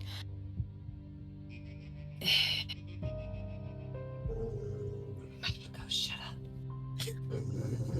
And these whispers. How do you hear these whispers? Can we hear these whispers, or is it just In people that have obviously dreams, sold out their people? he starts to try to explain like it's not something you hear, it's something in your head, and then just like stops at the mention of selling out your people and would just stare at you. Give me the sunstone. reaches into You're his muted. pocket and Yeah, I'm muted. hands it over. I'm digging the rapier point into his shoulder now. He still has intense fear on his face, but there's also some resolution coming through. Like, he's realizing he's not getting out of this on your side, but if Malrogan gets here in time, maybe. And what is this Malrogan's intent within these lands? Death. Ownership? Corruption. Then he is a threat to the queen. He's a threat to Endaros. Yeah. We will put together a force. We will defend these lands. Well, first we have to get these people out of here. We will retreat to Corinthia, and then we will come back and defend these lands. Fair enough. You're gonna come with us, right? Yes. As I don't taking have him? rope, we should tie him up. No. All of you Well, are he will close follow the enough blade. to react to this. But he is going to try to turn and try to jump off top of the I barge. literally have a sword in his shoulder, Hooper. You are all close enough to step in to intervene. I was but about that's what to he's kill trying him to do. anyway, so literally was about to stab him in the throat. So yeah, let's go. Assuming that even one of you is trying to Mhm. stop him, he'd maybe get a few inches of turning towards the ledge before he is grabbed or pinned or stabbed or something to stop him from. And if he did get down, flaming servant. There's just a Yeah. Would be big bonfire of a person at the bottom. Willem scream. It's really it's really funny because usually people jump out of a building when there's a fire. Is that he's jumping towards the fire to get out of the regular normal building. For any of you that did serve loyally under the Queen back before the kingdom fell to pieces, the name Rogan Gorindar would kind of be famous. A war hero, one of the Queen's elite guards that was slain in the war against the Dark Lord. He had his arm severed in the final combat. The wound itself festered to the point where the infection took him.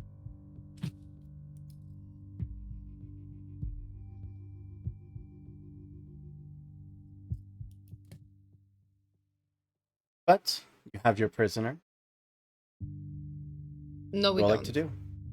We are I'm not. killing We are him. not killing him. We are not killing him. We are What taking use him is to he? Endaros. He has What information. use is he? Information. Yes, information. Proof. Evidence. We'll take him to the Panzers. And to be a point of proof that corruption does not win. Exactly.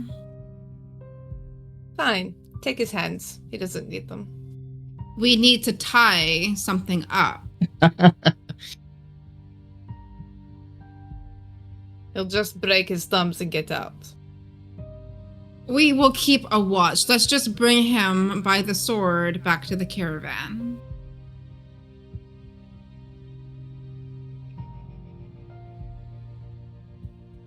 I'm gonna take my dagger hoop Mhm. and get right up in his face. And I'm gonna draw it down his face, give him a little matching scar to me. You're alive because of them. Keep that in mind. You'll die soon enough. Maybe I'll come back. Rogan did.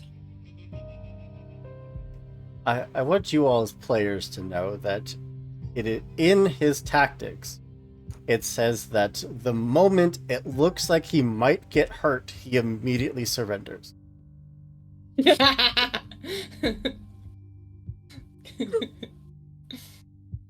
Baramo is gonna look out of the tower and the look past the tree line, see if he sees anything, hears anything. At this point, it's getting dark enough that not see. But I will offer this to you as the players as well as the characters. You know that a fairly powerful undead figure is going to be arriving to the tower. Don't know when, but they are. If you are here when they get here, likely they're going to try to kill you and take the stone. Yeah. If Let's aren't here, it's entirely possible they could simply follow the caravan. Yeah.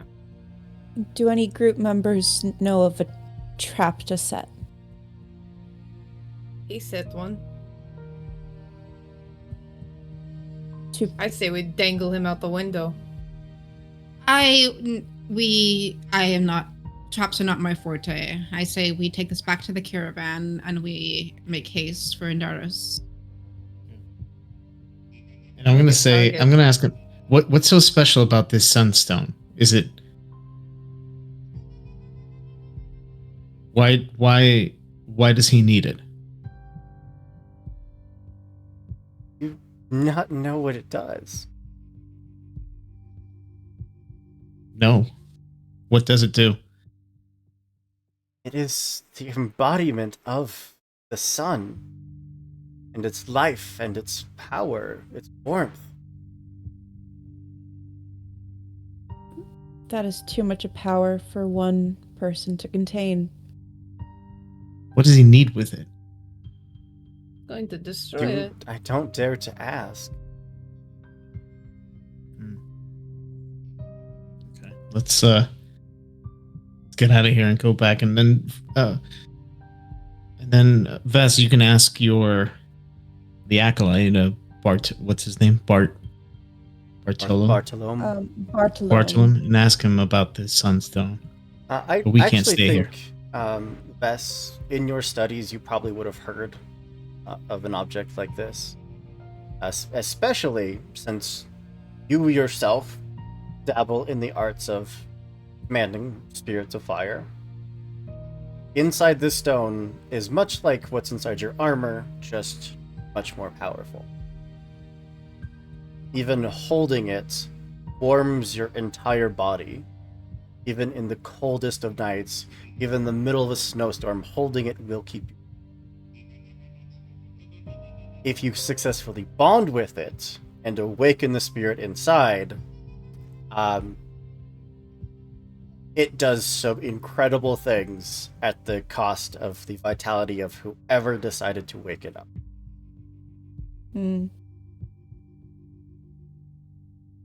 This vessel has studied the stone and knows far too well that it is nothing to be toiled with. Bartolome Good. is but one person, unable to make a decision like this. Could also free it. Mm. Shatter the prison and free the fire spirit. Could destroy it. Would that not lead? That would lead to corruption, correct?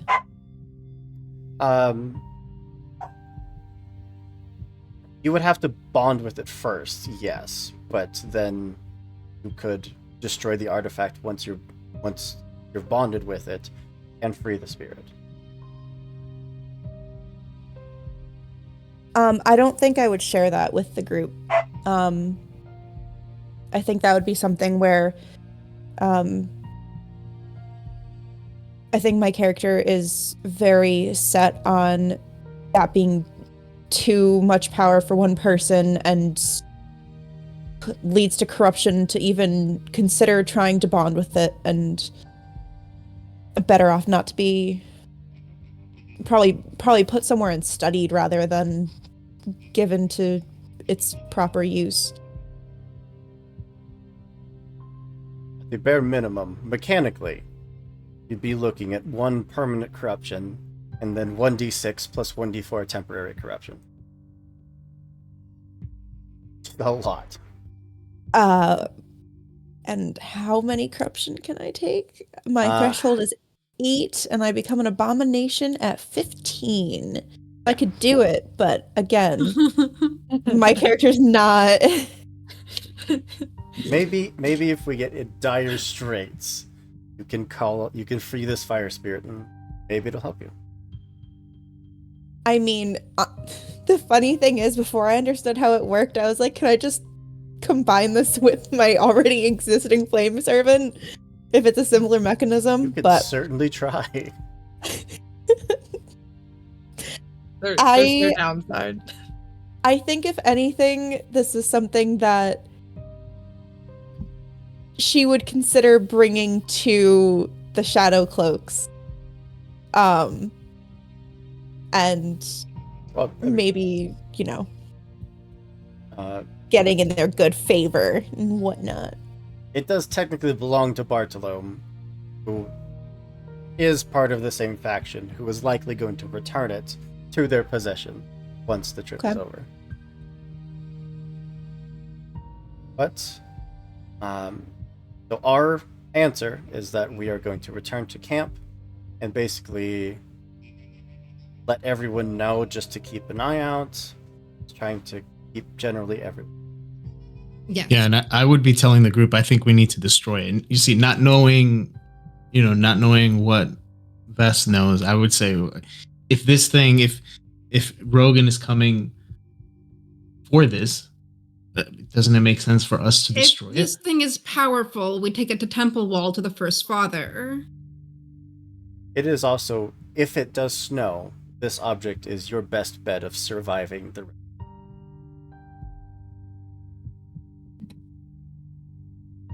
Either we make a stand here or we keep it moving.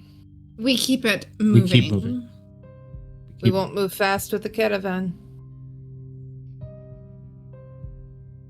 At least one knows now what one is protecting. We're going to have to arm a bunch of farmers against the undead. We've done it before. can. I have done it before. Let's go. Let's go. All right. And if it, I'm gonna kick this dude down the trapdoor and for the fire spirit to catch him. goes tumbling down, Mm-hmm. he would absolutely get past his pain threshold and would probably just lie there until the rest of you climb your way down. Well, now I have a liability that my fire spirit has to, or my fire friend needs to carry. If I want. if any of you decided to go through his things, he Mhm. does Yeah. have a crossbow on him with 6 remaining bolts, as well as 5 shillings. Ooh, I'll take his money. I'll take the bows unless somebody wants the crossbow. I already have a crossbow. I'm not going to steal from a prisoner. We're repurposing supplies. Sure.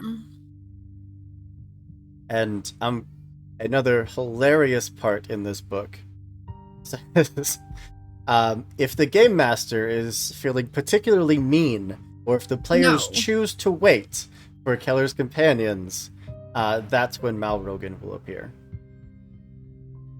Nope.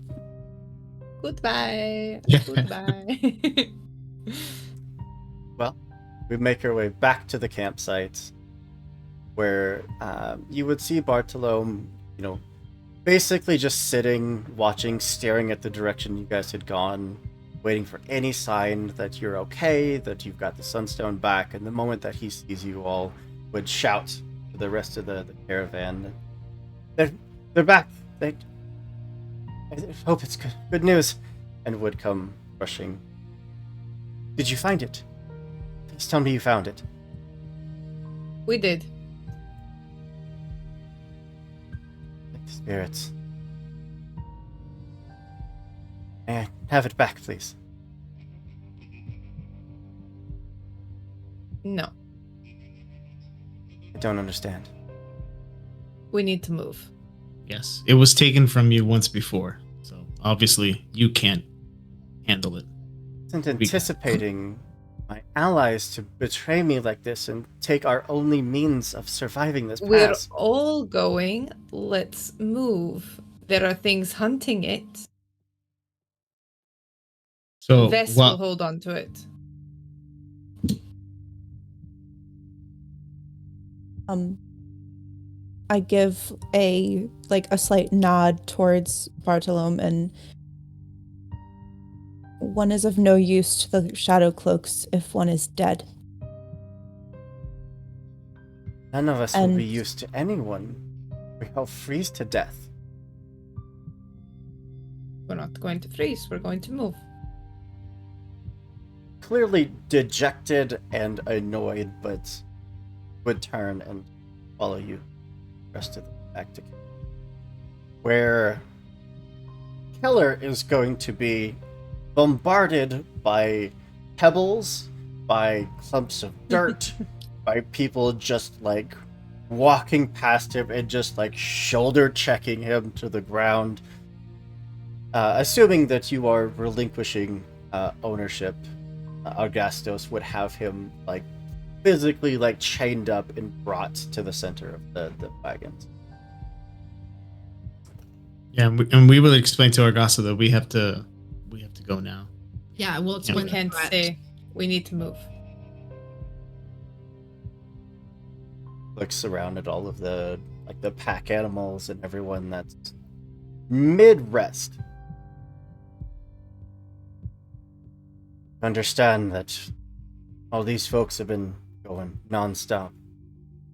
If I ask them And to if pick these- back up and take off, I'm gonna collapse halfway through the next day of travel. Then we fortify the camp. I can put Make guards a up, stand. Oh, but No. roving patrols. we need to fortify. day's travel would still do well for a camp and its prosperity. At half day, folks would collapse. We might lose some of our pack animals to exhaustion. That would be right and truly fucked. Circle anyone up who can't fight in the middle with the animals. There's not a soul in this caravan here that can't fight. I made sure of it. No children? One,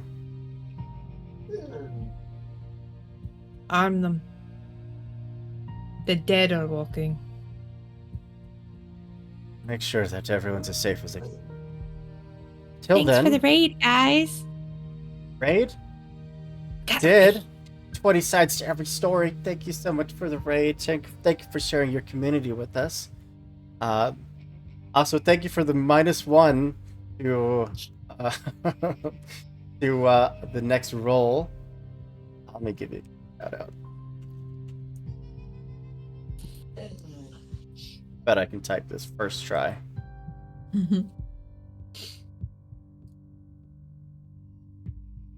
Nailed it. We're playing some Symbaroum, a dark gothic fantasy TTRPG where the GM doesn't have to roll a single thing. And it's great. So far, no one has died, despite their best efforts. But yeah, an individual who you would learn, whose name is Keller, is basically chained up at the center of the camp. The wagons are kind of tightened in their formation so that it's basically just a palisade surrounding all of the tents. The guards are put on constant patrol. They are, shifted out so that they can get rest, but for the rest of the evening, the entire camp would be on very high alert.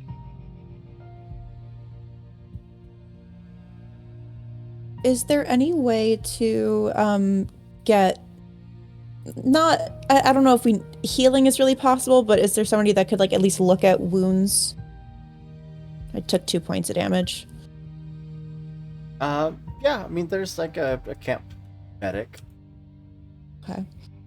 No, not skilled surgeons or anything, but yeah. I took a flesh wound. Everyone does automatically heal 1 point per day. So if Okay. you lost anything on that first fight, that initiation fight, you would have healed up by now. Which I think was just Ingrid.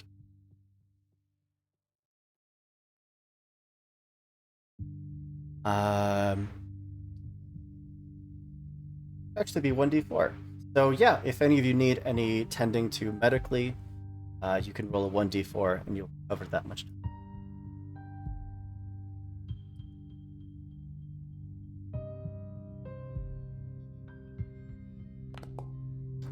Other than that, is there anything this evening that any of you like to do?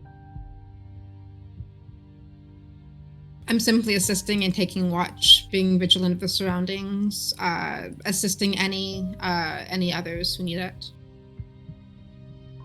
Ingrid's making sure that the ones who can actually fight are the ones on patrol.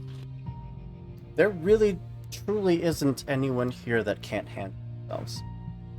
Everyone here was chosen specifically for the fact that they are capable with a blade or a club or whatever sort of weaponry they wield, and they mostly making sure that no one is a liability. Is She's still Bartolome checking everyone. the exception to that? Bartolome was, before you got here, the only one with any chance of using that sunstone without, immediately self-immolating. I think I would stick close to Bartolome, and also my flaming servant would as well. So any rising tension with that situation will hopefully be quelled by just me being in close proximity and not only protecting but also ensuring him that I'm not running off with his prized possession. Yeah, and for the moment, he's accepted it. He truly did fuck up. His negligence caused this. He's owning that. But he's kind of just hoping that if it comes to it, that you'll acknowledge, need him, have that stone so that... I do think there will be one or two points where I will kind of mention just in the way that Vest does that corruption of any kind is not good, even if it's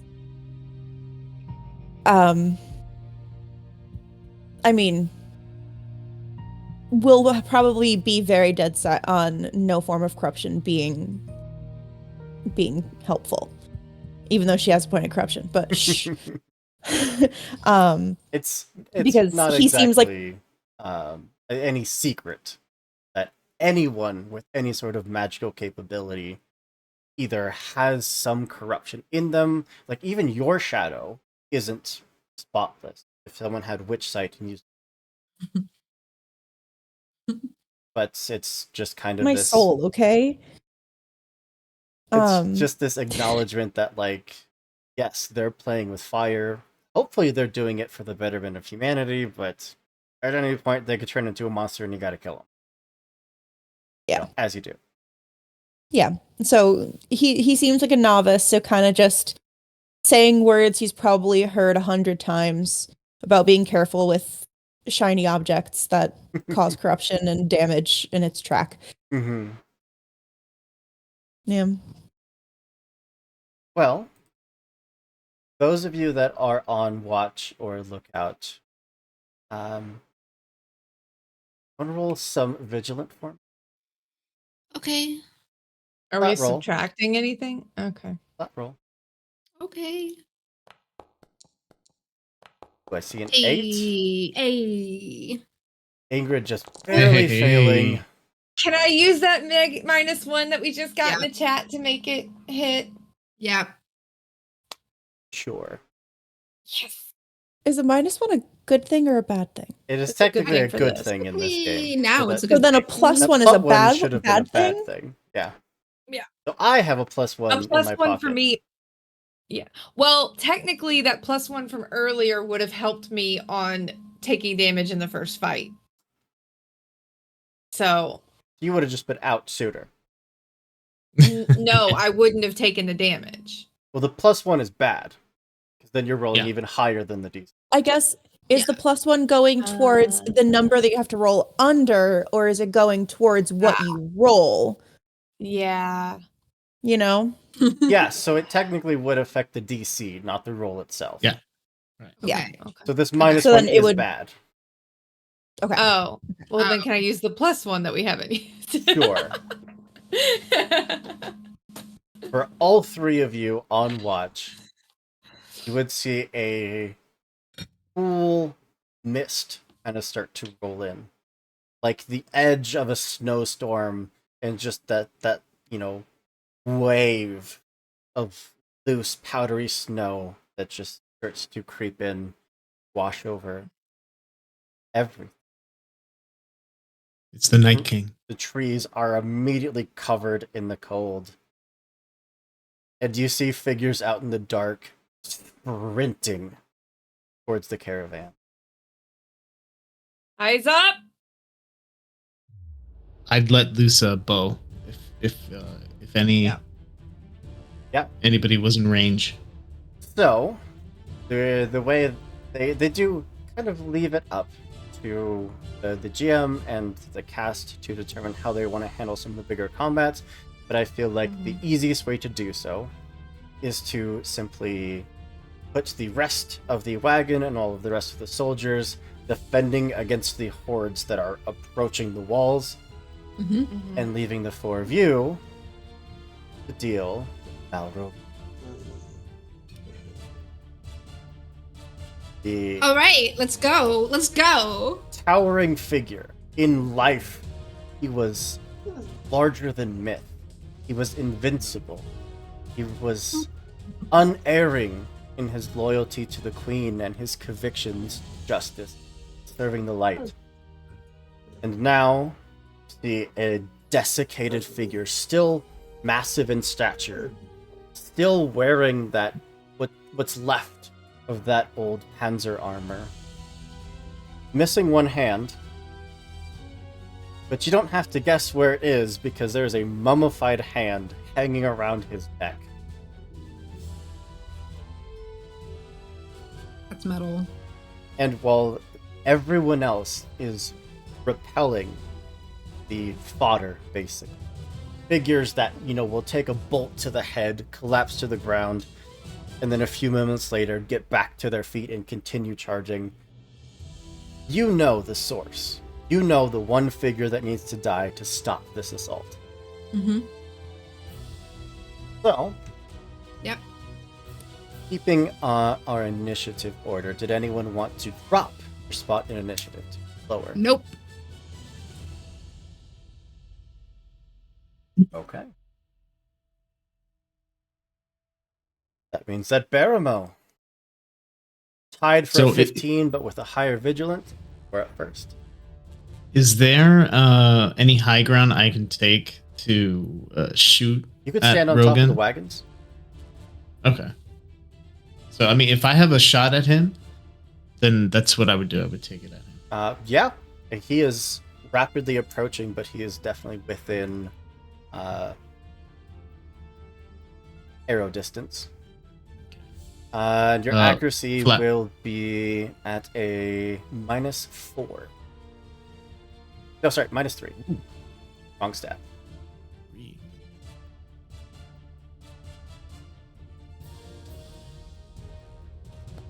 Oof. Ouch.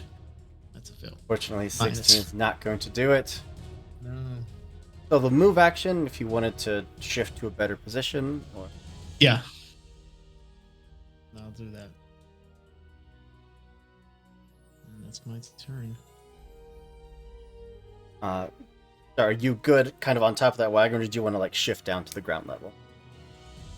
I mean, if there's another spot where I can get a high ground, I would keep the high ground still. Yeah, absolutely. You can stay right up there. That brings us to Ingrid.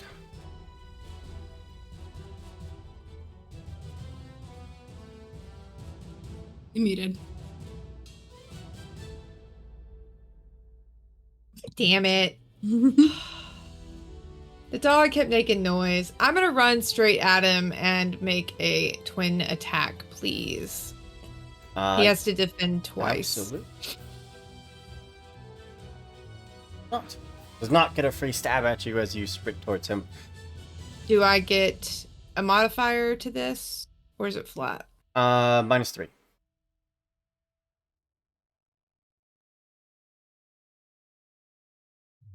Fuck me, I guess. No, with a 17. Yeah.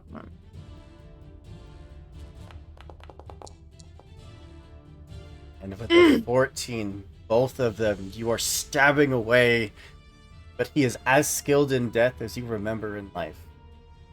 I'll lean into his face, like crossing swords and daggers, and just be like, hello. Been a long time. He reeks of death. Ugh, you smell bad. All right. That actually. Sorry, Brevna, what is your quick? 13. 13. You actually get to go before you. Amazing. All right, I'm just gonna dash up to him with my bastard sword and just take a swing, kind of slash him open. Absolutely. Okay. Modifier -3. -3. Don't love that.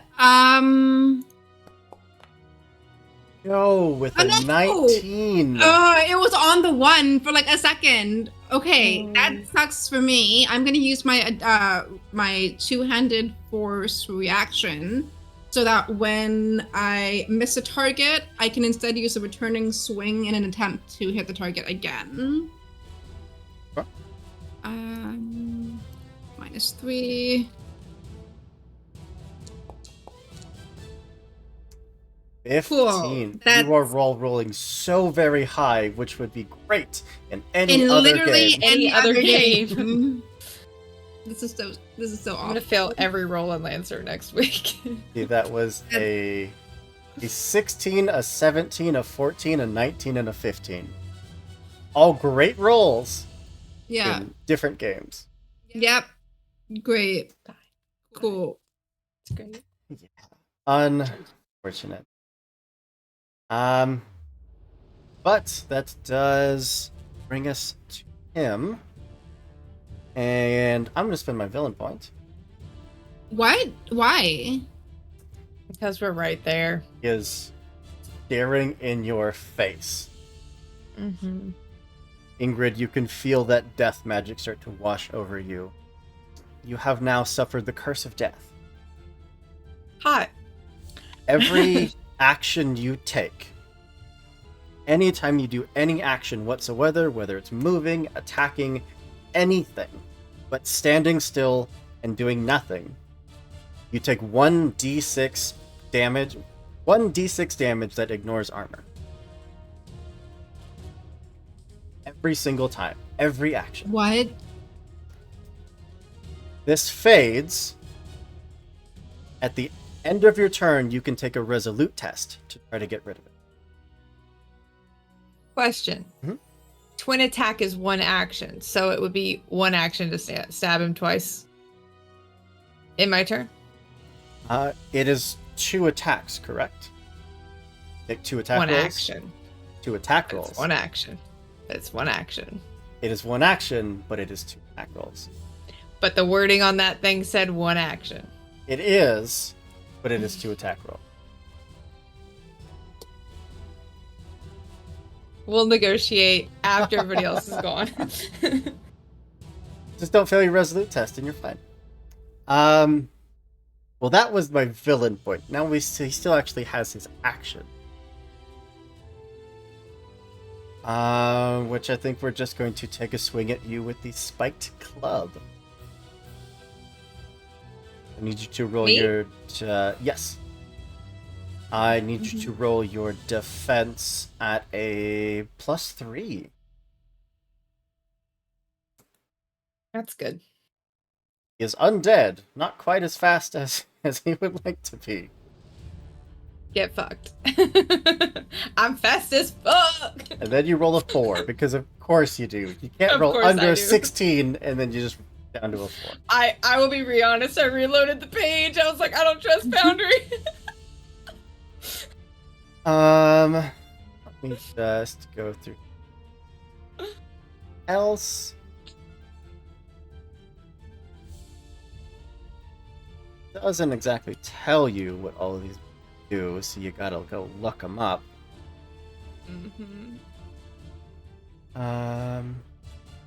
Oh, I'm sorry. That's that was not correct modifier. I thought that sounded bad. It's not a +3. It's a -7. I think I still make it. I do think you still make it because that would bring you down Because I to rolled a needing to 4 roll on the 7, die. but you rolled a 4. Yeah. Get fucked! He still managed, just takes this rusted club, aiming for your head, but you just duck it, no problem. And then check his last ability. I don't think it.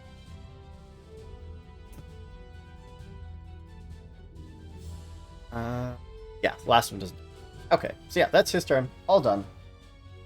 That brings us to the Flaming Sword. Okay. And you said it was a -3 To hit him is modifier to -3. attack? Okay.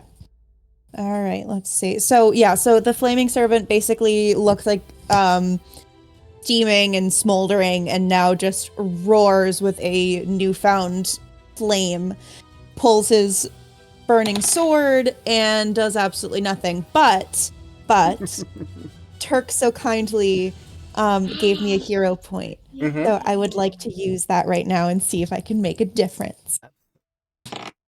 Oh, that's a 2. So Right. thank you, Turk. As Definitely a free helps. action, once per round, he is going to look at someone who has succeeded on a test against him.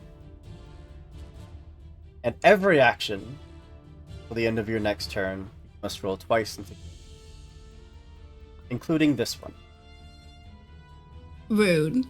Wait, does that mean Lonnie has to roll again? But I Yes. just succeeded, so Yes. It would. So you this need, one would with work. that It's the roll, next one. the success you just did, gated, thrown out the window, and I need you to roll the test again. Fortunately for you, that doesn't count for your character. That counts only for the Flaming Servant. Lonnie, roll a 1. It'll be fine. So Just succeed brain, at the attack okay. again. Yeah, and I have to roll twice now and take the lower value. No. So basically for this first one, you already succeeded. We basically just scrap it. You roll one more time.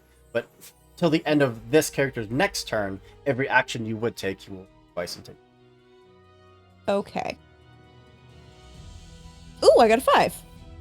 What is and your accuracy? So accuracy is 13, but Oh. -3 would be 10, so it's still below.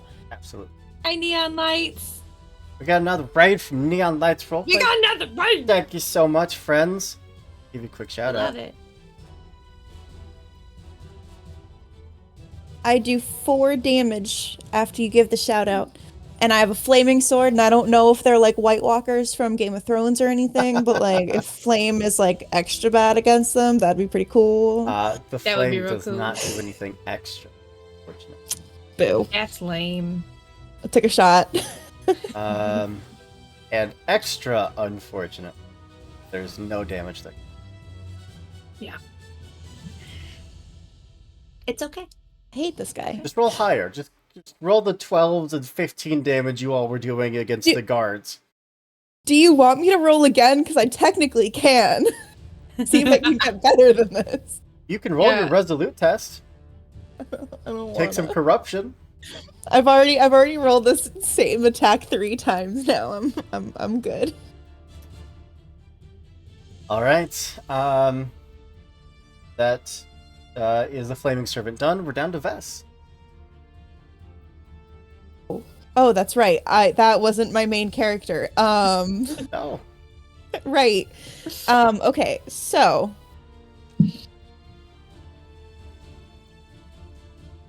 is it in Vess's best interest to actually do anything right now? Because like I got a little quarter staff.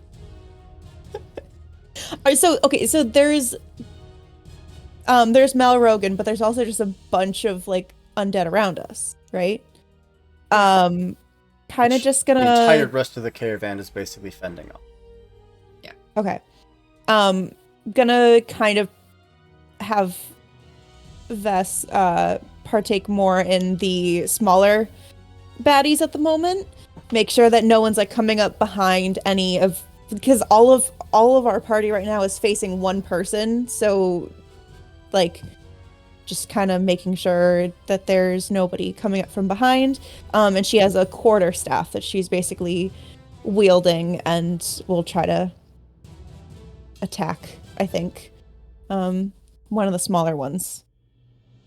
Yeah. Unless there's a bonus. Is there a bonus for having like so many people around attacking one person at the same time? You can take a move action to get to a flanking position.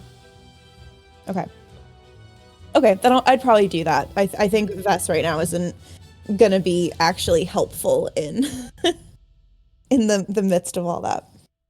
So. You're basically keeping the chafe off. Chaff. Yeah. Gotcha. That brings us to the bottom of the round, which combat rounds in this game go so quickly. Kind of great. Baramo, it's back to you. So I see that Vess is flanking, and I am going to move to do the same. 'Cause I forgot about Vess is flanking the like undead minions around, right? Oh, the undead minions. You Okay, didn't want to well flank then, the big guy. yes, yeah, I want to flank the big guy because I forgot that gives you a +2 With melee weapons. Oh, It'll help. You being in melee will help me and Danny. Okay. Can I use my bow in melee? Technically, Technically, you would Please be help me. making unarmed attacks at that point.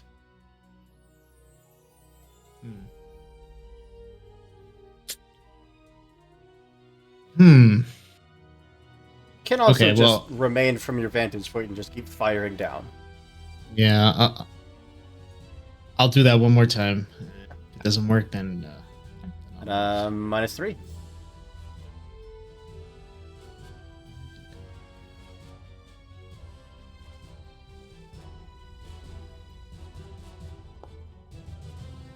oh, minus by 1.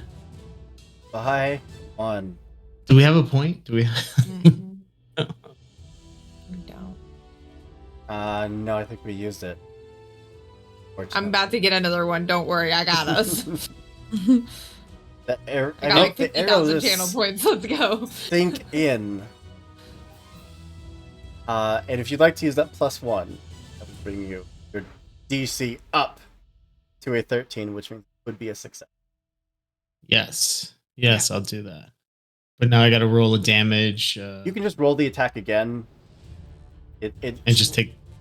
We'll ignore what it rolls for the attack, but we know that damage Okay. roll.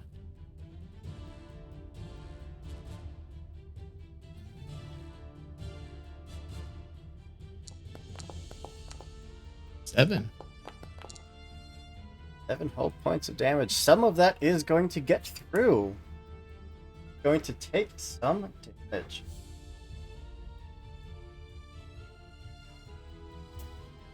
He just opens his mouth and lets out this kind of creaking, groaning grunt of pain as the arrow sinks in. If he's trying to say something, it is either in such a cursed language that or mortal minds are unable to comprehend it, or he is so far gone and undead and corrupt that he lost. And that brings us down to Ingrid. Question. Mhm. If I want to stab him with my sword and then use the dagger to cut that hand from around his neck, oh, do we get baby time? As baby. Look at her. Hi. That's so cool. So cute.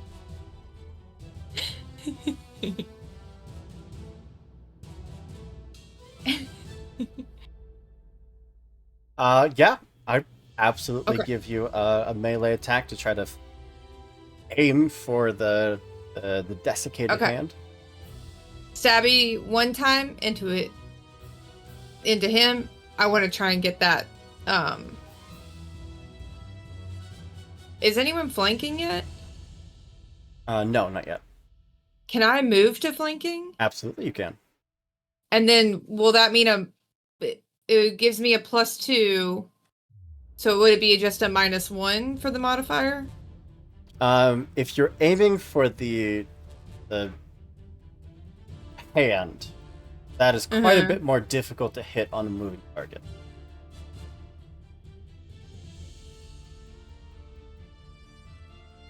Okay. I'm just gonna do what I was gonna do then, and then I'll move so Danny gets the. Okay, so it's a -3 to attack, correct? Yes.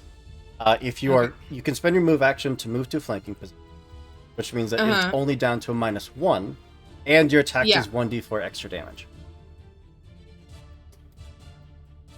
But I can still use a second attack to take his mummified hand from around his Absolutely, neck. yeah.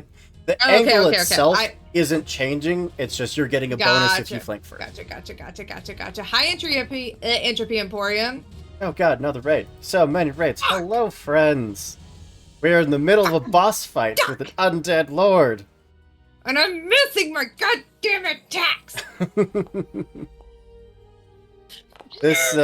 We are playing Symbaroum, which is a little bit of a unique game because the GM never has to roll anything, and you want to roll low. Which normally natural 20s feel great. In this game, awful. They're so bad. Them.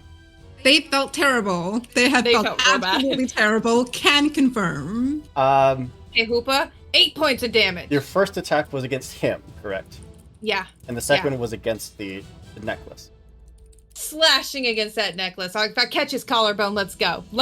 8 points of damage. Yeah, I will say that is more than enough to sever the chain holding it, and Malrogan's mummified hand from falling to the ground. Okay. Take it away.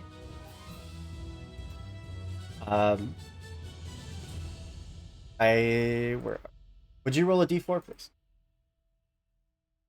Sure. That's right. Ooh. You have willingly come into contact with a very cursed artifact. You gain 2 points of temporary corruption. That's fine. It's less fine when your threshold is like 3. It's 4. 4. Okay. You're double cursed now. Things are gonna go real bad if Ingrid turns into an abomination.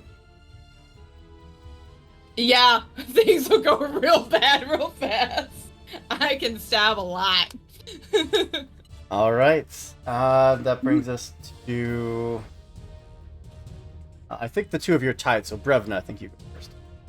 Okay, Brevna, just looking around, seeing that all of these attacks aren't going very well, feeling a little wary. It's gonna grip the bastard, conjure up all these images of the queen and her perseverance, and just start slashing at this thing.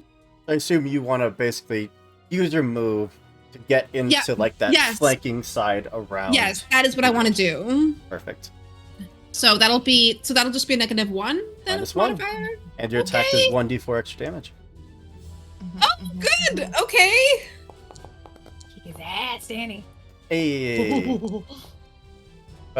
Big 11 so far. Wow. Plus a d4. Plus a d4. I'll take it. 12. Not enough to drop him, but a big hit. Okay. Also, undead don't have a pain threshold. Well, that sucks for me. Speaking of, Ingrid, you took a move action to flank, and then you took the twin strike, the twin slice. Oh yeah, I was hoping you'd forgotten. So will you roll 2d6, please? I could die right here, guys. Absolutely, you could. You take 7 points of damage, which ignores your armor. I got 3 hit points. What is your pain threshold? Oh no. 4. I need you to choose to either drop prone, or he gets to make a free strike against you. I hit the ground. You cut away at that necklace. The moment it hits the ground, there's just a pulse that shakes you as if the ground is quaking under your feet, and you just drop alongside with it. We can't do enemies to lovers if one of us is dead, Kaz. I need you to make a resolute test at the end of your turn No. to see if you can get rid of that curse of death. Modifier? Nothing. Just a flat test.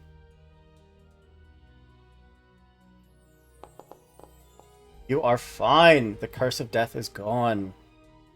Let's go. I got 3 hit points.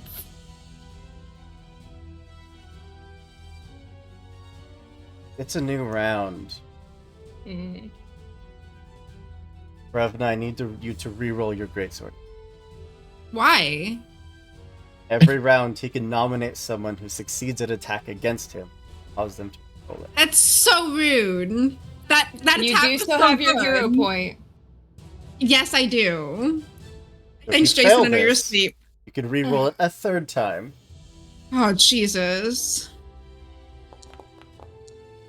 Oh, Did fail with a 19. Why does it always linger on the one for like a second? You want to spend your hero point. I'm gonna spend my hero point. Thank you, Jason. I know you're asleep, but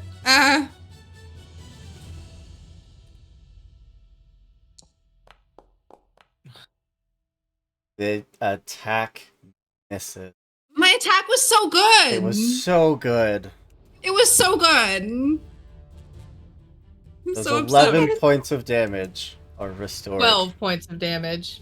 That's so stupid. That's so stupid. There's We'll a get him, reason don't that worry. he is marked as a challenging encounter. Mm-hmm. Well, the good news keeps on rolling because it's now his turn. We are going to can't really move, otherwise we'll give a bunch of people a bunch of free attacks.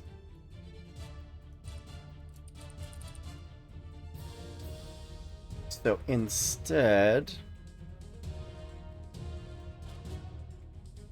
I think we're just gonna take a swing at Brevna for the most I didn't dangerous. even hit him. Because I didn't even hit him. Ingrid is on the ground. Baramo is up on the wagons. Vess is off dealing with the small undead. Yeah. Okay. You are the most dangerous standing threat at the moment. Okay. I need you to roll your defense at -7. -7. Because he uses his strength instead of his quickness when he attacks. Oh no. Oh no. Another 19! Reload your Stop! damn page. Can you roll this great for Lancer?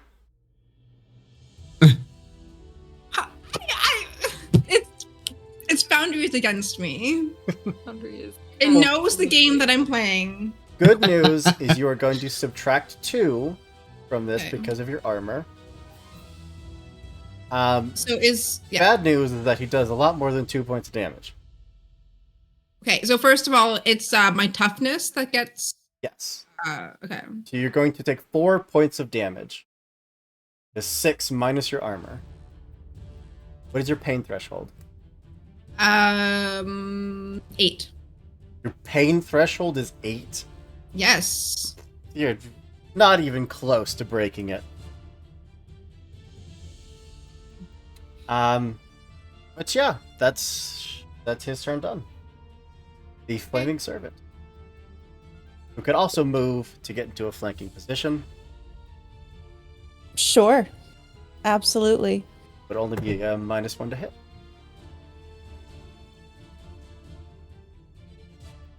I rolled an 18, but I can take a little bit of temporary corruption to be able to re-roll that because I feel like this is a good time for that. Make your resolute test. And that's a 19. No, I didn't even roll my resolute. It wouldn't even matter anyway. Unfortunately, 19? you did still cast the spell, the 1d4 temporary corruption. Cool. Let's see. 3. It's just Okay. 3. You're fine.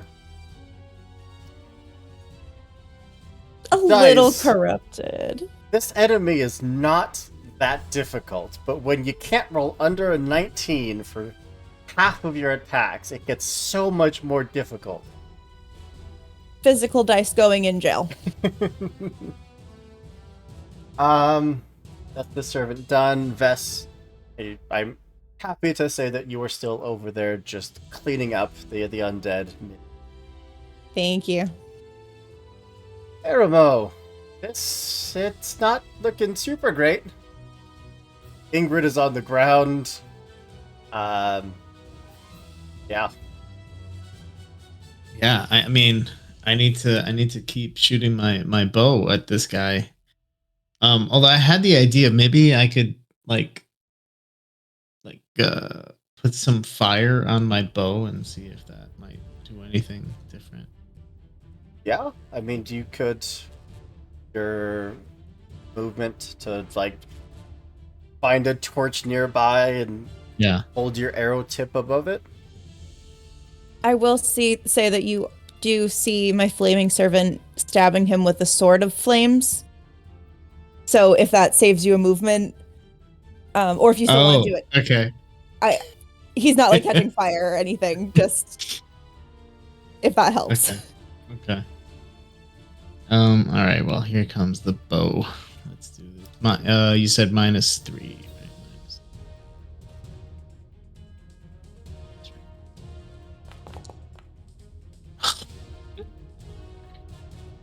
right? Again, I can't help you when you all are rolling statistically. You're rolling so unstatistically bad. I can't help you. That's 2 -1s in a row. Or This is ridiculous. This is fucking ridiculous. In any other game, we would never roll like this. Never. Never. The bolt sinks in. It's just there's no reaction this time. It's not striking anything. That brings us to Ingrid. Currently on the ground. Stand up? Is that my move action? You can. Just need to make a quick test. On a fail, he gets to smack you.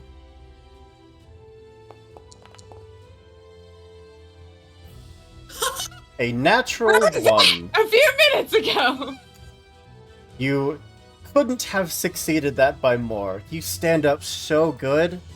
It's the best anyone has ever stood up, ever. I gotta stab him twice.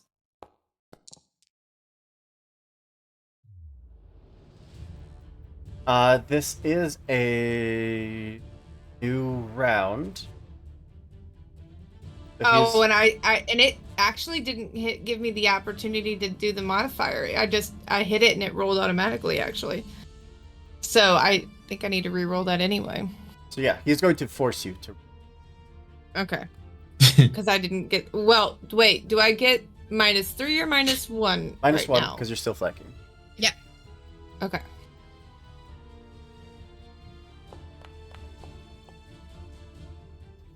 It fortunately misses with a 15, but you have another one. Had another one.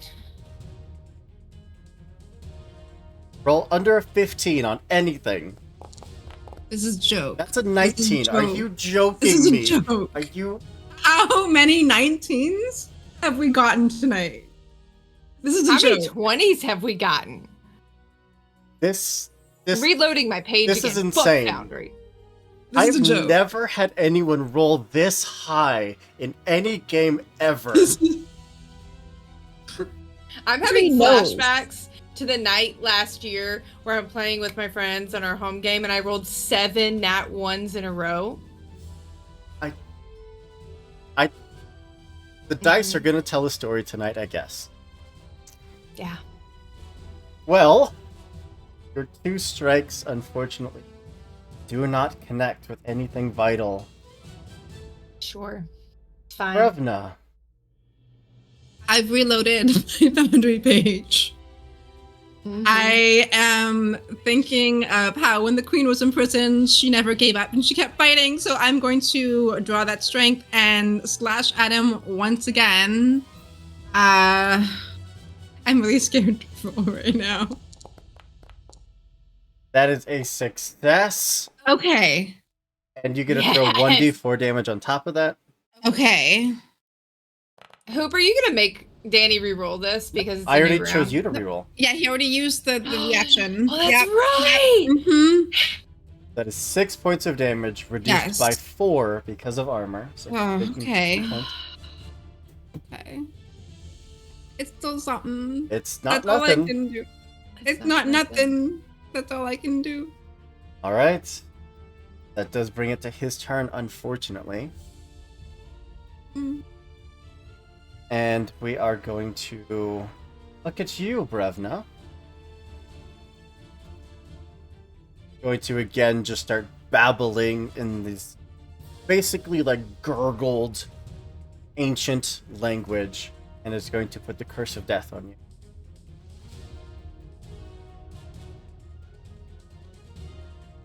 Cool. And then we are going to take a move action to disengage. We're tired of being flanked. So does that mean we get a free attack on? Both of you will get to make a free attack. Okay. Before you make this attack, remember you have the curse Uh-huh. of death on you, and you'll take Yep. 1d6 damage from it. I'm still gonna do it. Go for it.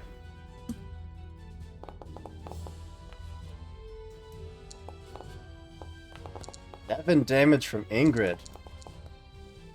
1 damage from Brevna. The d6 for your damage, please. Take 2 Ooh. points of damage, which ignores your armor.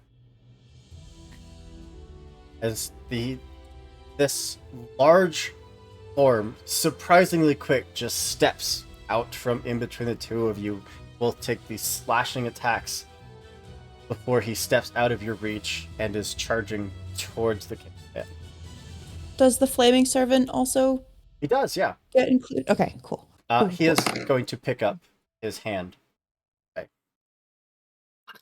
I rolled a 5, and then Five I is do plenty. 2 damage, which doesn't do Doesn't anything. get past to his him. armor. It's okay. But that is the end of his turn. We're down to the flaming serpent.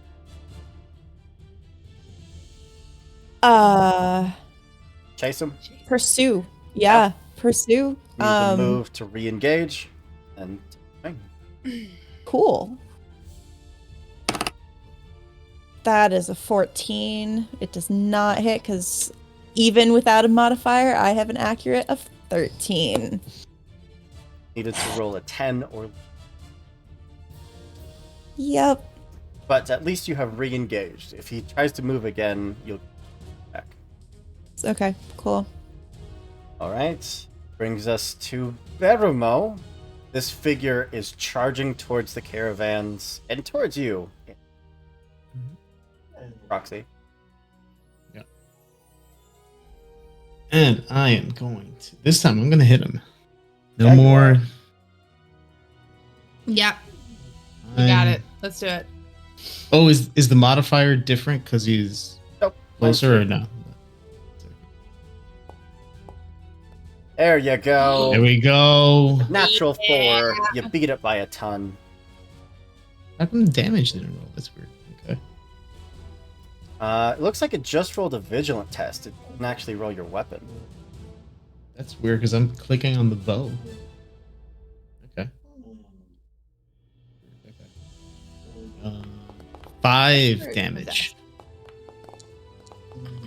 That's enough to sneak 1 point of damage past his armor. That's not nothing. It's How's that, he looking? Who? it's that Legolas scene where Yeah. Ingrid is And- screaming, "Shoot him!" And now I'm gonna move. Since he's coming at me, I'm gonna move out of the way. Deeper into the caravan, or just like off to the side?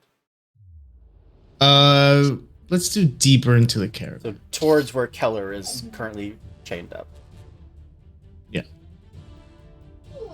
That brings us to Ingrid. Hello. I'm going to stab him. Movement to catch up and take Yep. your swings.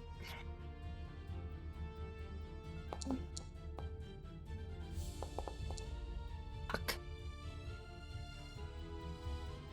Not gonna. We'll let that 1 point of damage take off the armor. And again, like I clicked it, it didn't give me my modifier window until I clicked the second attack. I don't. Weird. But you hit with both of them. Yeah. They both Didn't do unfortunately any are just fucking damage though. taking off the armor. Yeah. The downside of getting, 2 attacks around is that they aren't necessarily very powerful attacks. Yeah. Oh well. Now he has to try and run away from me. Now, Again. brings us to Brevna.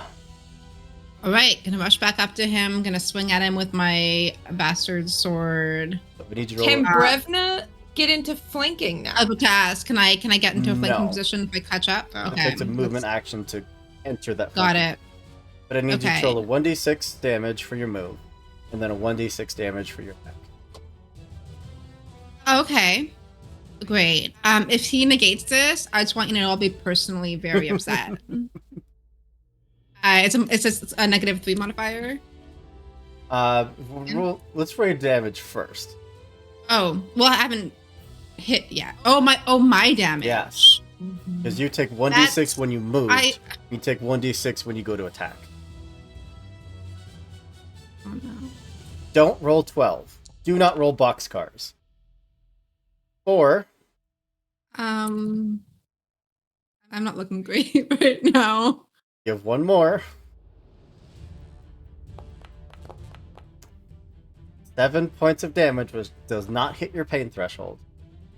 No, it doesn't. But I am 2 points away from like whatever happened when you reach your max. Huh? 3 points. So that's great for me. Make your Can I attack roll. attack now? Yep. Okay. I repeat, if he negates this, I'm gonna be personally very upset. Is this a -3 modifier? -3 modifier. I'm gonna cry.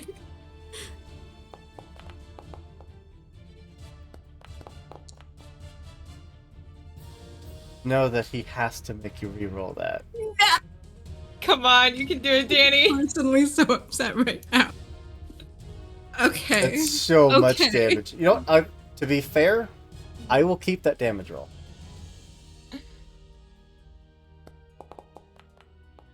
You rolled even better. That is 10 points of damage, reduced down to 6 because of armor. Okay. Okay. He is severely hurt, but he is still standing. Okay. For now. For now. Okay. Mm-hmm. At the end of your turn, I need a resolute test to try to That's right. stop the curse of death. I would like to. No, is there any modifier or just straight? Just a straight resolute. You Not great. failed. Okay. So you still have that curse on you for the next round. I generally like curses, except for today. I'm not a fan of those. We are down to. Yep. You just did a ton of damage I to him. did. I sure did. I need you to roll your defense at a -7. 7. Okay. Okay.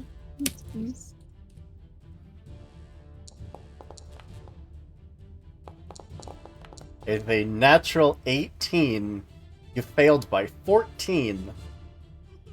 Your armor protects you from 1. Take 5 points of. So what happens when you hit? When you You're hit like- 0, Uh-huh. every time your turn comes around, we start making death saving throws. We make death Okay. tests. Do we make one? Should the actual damage suffered be greater than the character's total remaining toughness, the character is either incapacitated or dying. The player must make a death test each turn to see if the character survives or dies. So my next turn, I'll Next take a turn, death you'll roll a d20. On a natural 20, that's it. That's game over. You are dead. On an 11 to a 19, the character is one step closer to death. The third time that you roll an 11 to a 19, it's the same thing as rolling a natural 20. Okay. On a 2 to a 10, you simply remain where you are. On a natural 1, recover. Okay. So, Okay. Ingrid, you saw Brevna come sprinting up beside you, drive that bastard sword deep into his chest, and then he kind of just reels up, backhands her, and she just collapses. Uh-huh. Bastard sword still stuck in his chest. Uh-huh.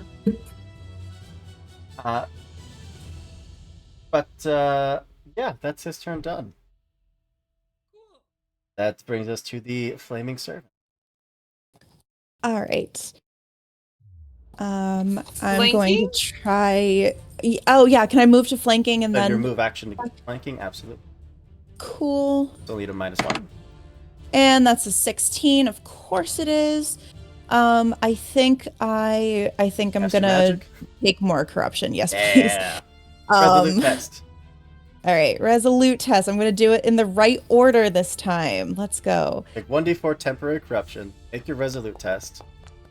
Oh. What is with the Oh. 19s?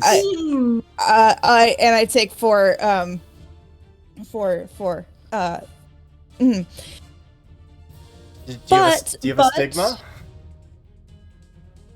Are you at your threshold? No. I am. My threshold is 8. I'm at 7. So we're close. But I would like to request that Vess has a turn this time instead of just continuing on for sure. helping flank. And I don't remember where she is in the turn order now. Last. Okay. Yeah, that's it. Cool. So it's your turn. Oh. I would I theoretically be able to move to get to Brevna? Yes, absolutely. Great. I have an elixir of life. I'm gonna pour it down your throat. I'm sorry. I would ask for Okay. consent, but No, it's cool. Nope. luckily my character has the privilege aspect, so she had a little bit of money, and I was playing around with like, well, what equipment can I buy? Elixir of life seemed important. So elixir of life, the drinker regenerative powers that the 1d6 points of toughness during 1d6 turns. What's it called? Elixir of life. It gives the drinker regenerative powers that heals 1d6 points of toughness during 1d6 rounds on the character's initiative. So would that start? So basically, you'd slowly regain however many points, but that would probably mean you won't have to make a death saving throw. Yeah, how does that work? So you make the death save before your turn, regenerate on your turn. Okay. As Don't long as roll a you 20. don't roll a die. natural All I have to 20. do is Just- roll well, Don't roll a 20. That's it. which There's- I mean I'm clearly a natural at. So There's 19 Danny, you've been numbers you here can roll. before. okay. All right, let's go. There's 19 options that you can take that does not result in death. Yep. Mm-hmm. Mike, thank you so much for the Twitch Prime sub.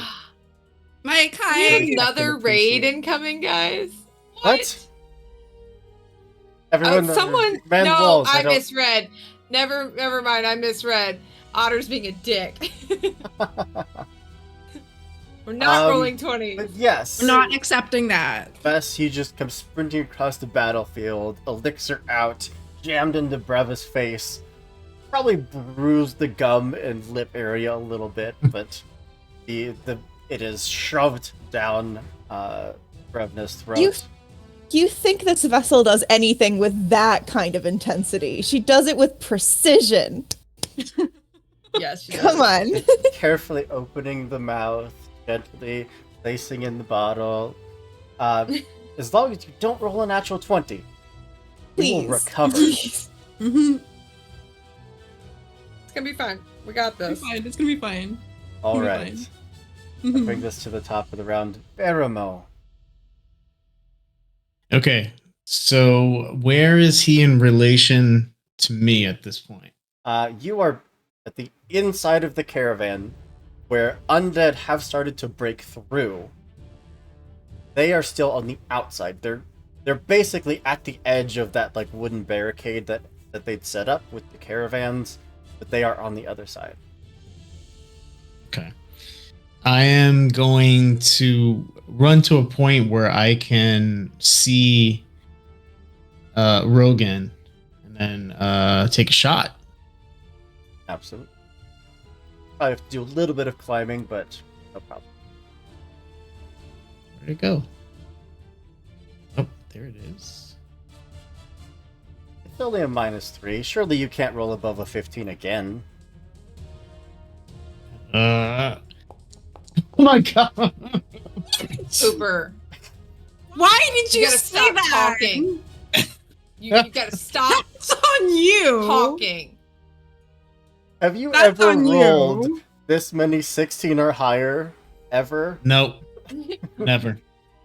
Never in my life. Never. This is incredible. Yeah. Unfortunately, This combat would have been over 4 rounds ago. Yes. I mean, round 2, it would have been done. But Yeah. we can't hit. Oh my god. oh my god. Yeah. Unfortunately, you have too many allies in the way. The angle isn't great. It just strike anything of importance. Ingrid. Let's do it!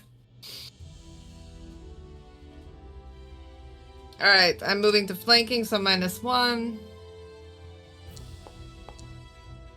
Absolutely hits. You know I gotta make you re-roll it. Mm-hmm.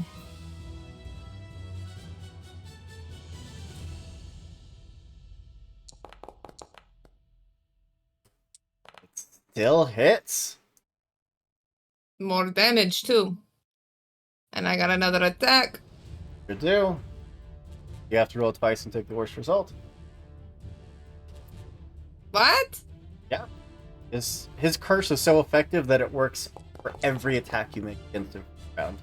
That was a natural 20, so it doesn't even matter. No, let's talk about this. It's a natural 20 and a fucking 2, Hooper. This is Your first, your little parrying dagger lashes out. A natural 20. Your hand physically sinks into the rotting mass. Twirl around the That's blade in the other hand. How would you like to finish him? No!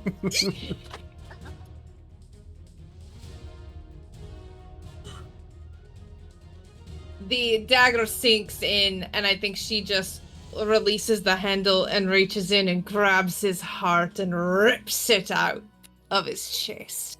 What little necromantic magic there is that is remaining steady is just cut out of the corpse. And it just collapses. I'm gonna stomp on his head. The queen deserved better than you. Had 1 hit point. Unbelievable. stress. Unfortunately, fine. Mhm. do still need a roll. Yes. Ingrid. Okay. Or sorry, Got this, Brevna. Danny. Anything but a natural 20. Am I just rolling a straight It is a D20? D20. Anything Okay. but a natural 20. Hooper, stop saying the number. Yeah. Stop it. Stop putting that energy into the universe. The universe I does just not need to hear that Danny, think of it number. this way. I just burned one. One in the system. Right? We We're cleared out. it out. We're We're out. good. We're out. Okay. Oh my All god. right. Okay. I'm so Okay.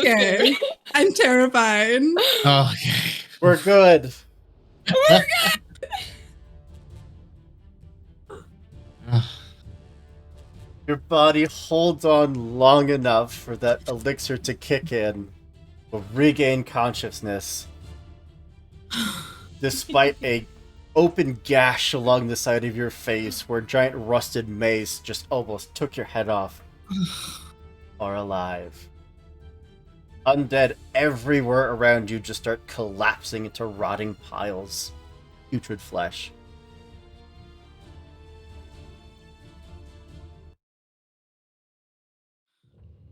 I'm gonna turn to Ingrid. I'm gonna reclaim my bastard sword. I'm gonna turn to Ingrid and I'm gonna say, "Guess I should have gripped tighter." And I'm still holding the heart in my hand, in my offhand. Since the two of you, well, I mean, mostly Ingrid, the Yeah. hand, the mummified hand is now on the ground. Pick it up. You, before anyone else, would have a chance. Koopa, I want the hand. You What's have already hand taken do? the 1d4 temporary for interacting with it. That only ever happens once. You will take more corruption if you ever decide to attune to it. But for now, you can simply tuck it away. And Brevna does sit up, help them if you'd like, but everywhere around you, the fight is dying off very quickly. Forces that were ripping through the defenses of this caravan have now deteriorated. I go up to Keller. Right, that was his name, Keller. Keller. And see what's the look on his face. Confusion, mostly. And I start to let him out of the chains. You survived. Who are You don't you? have to worry about Rogan anymore. Who? What? Where am I? Why am I chained up? Ooh, plot twist. You did not know what just happened? You No. called an undead figure towards us and his army. Don't you see these? What? What? I have no idea what you're talking. Please release me. Where were you? What's the last thing you remember?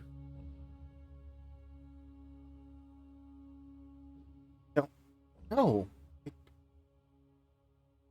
Traveling through the woods. Where You am don't I? remember? You don't remember stealing something from an acolyte? What was the name of it? I don't even know who you are. Where am I? All right. And I'll call over the vessel, and let her know what's going on here. Tell them that I'm innocent. I had nothing to do with undead.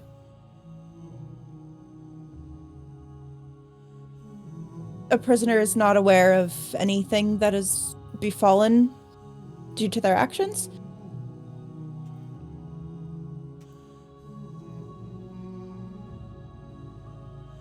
Was that a question for me or for Baramo? For Keller. Oh. Referring to a I third party assumed in that- a third party. Okay. I assume that Baramo had already kind of told me why I was being summoned over. So I just sorry. Yeah, no, my character speaking in the third person is a choice. I know, I'm sorry. Magi RPG, thank you so much for the raid. We are playing some Symbaroum, a dark gothic fantasy game in which I don't do any rolling whatsoever. The players do all of the rolling, and you want to roll low, which of course means that 90% of our rolls so far have been above a 15, which is statistically improbable. But here we are. We're all alive. Barely. Yeah. An elixir of life was needed, but Yeah. who's to say? Yeah, it would look up with you, look up at you, with eyes pure confusion, pure fear, pure innocence. I have no idea what any of this is. Gull kind of turn a little bit towards Baramo and say, the caravan should not be responsible for more distress in this time. If this one is innocent, then a probationary period seems fitting to be safe. Well, we're all out here in the open, and I guess this guy was put under some sort of trance, some sort of magic. I don't know, but The undead seem to be able to do powerful things. You'd see a handful of figures starting to approach Keller, all armed. One of them being Argasto himself, blade out, clearly ready to just cut Keller's throat and just be done with it. Kind of put out my arms, step in between, so they're not able to look right at him. I suggest you step doesn't- aside. That Man doesn't seem was- aware of what has happened here. he was under a trance, some sort of magic. He was not don't himself. give a shit. The caravan has seen how powerful undead can be to a group, let alone one single man. And what if he's still a magnet for those things? I'll begin to step in. No more blood needs to be spilled on this night. Even if there was corruption, then we'll take evidence of corruption to the First Father in Temple Wall. Ingrid will step in and look at Beramo and Vess. You're sure? You vouch for him? The eyes of the innocent speak no lies. Hooper? Mhm. I think Ingrid would pull off her glove and show off a signet ring that they didn't take from her when they banished her. Queen's God says he does not die.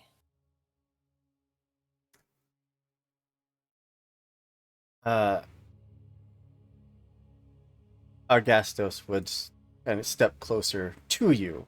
Truly, also a hulk of a man, over 6 feet, probably close to 300 pounds, very burly.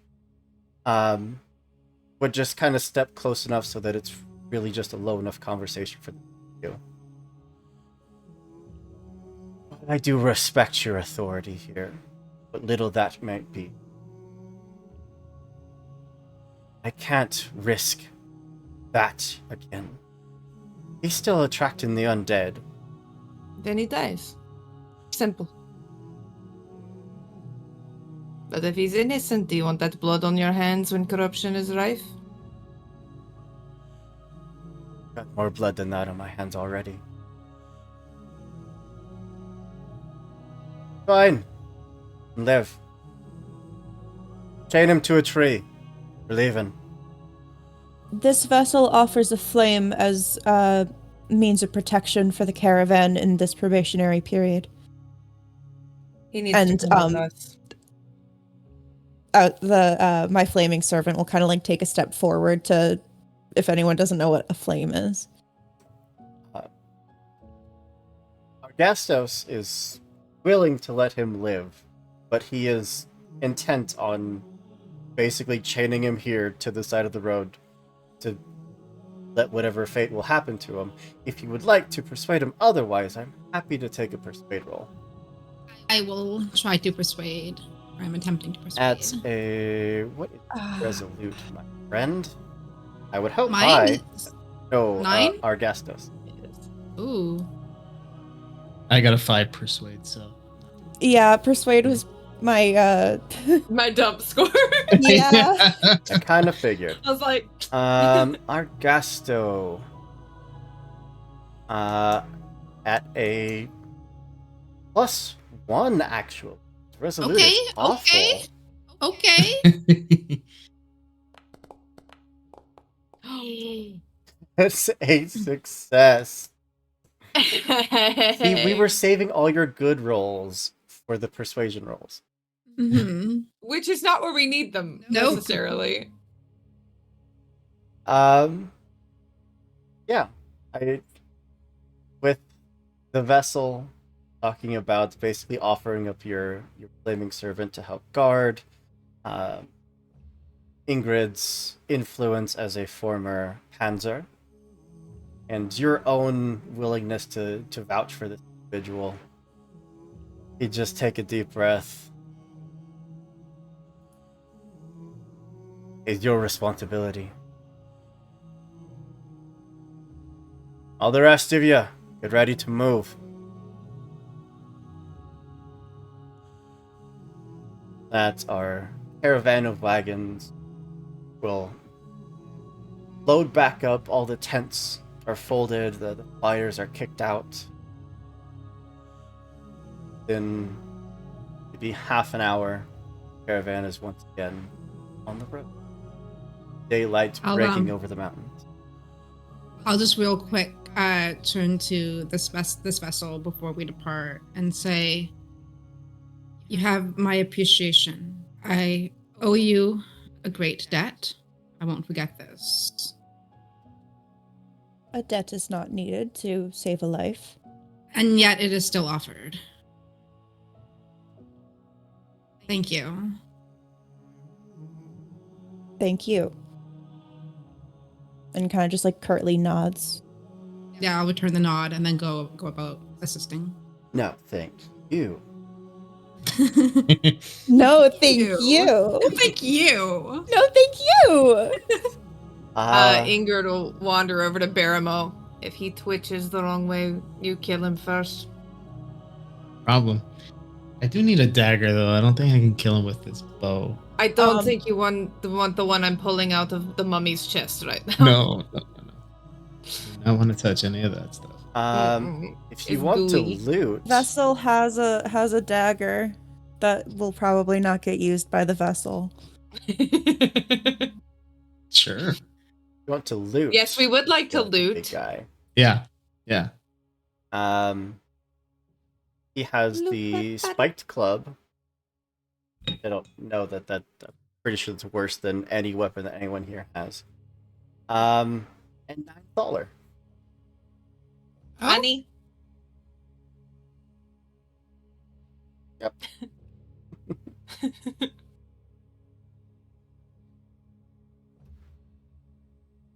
Yeah.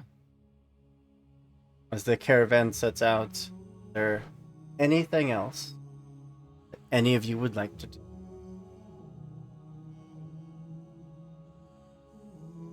All right. Then, I feel like that is a great place for part 1 of our 2-part Symbaroum series to come to a close. We are going to finish out this story as we enter Chapter 2, The Toll of the Mountain. But that'll have to wait for next time, and hopefully no one dies, even though we got very, very close today. Oh boy, that was that was something.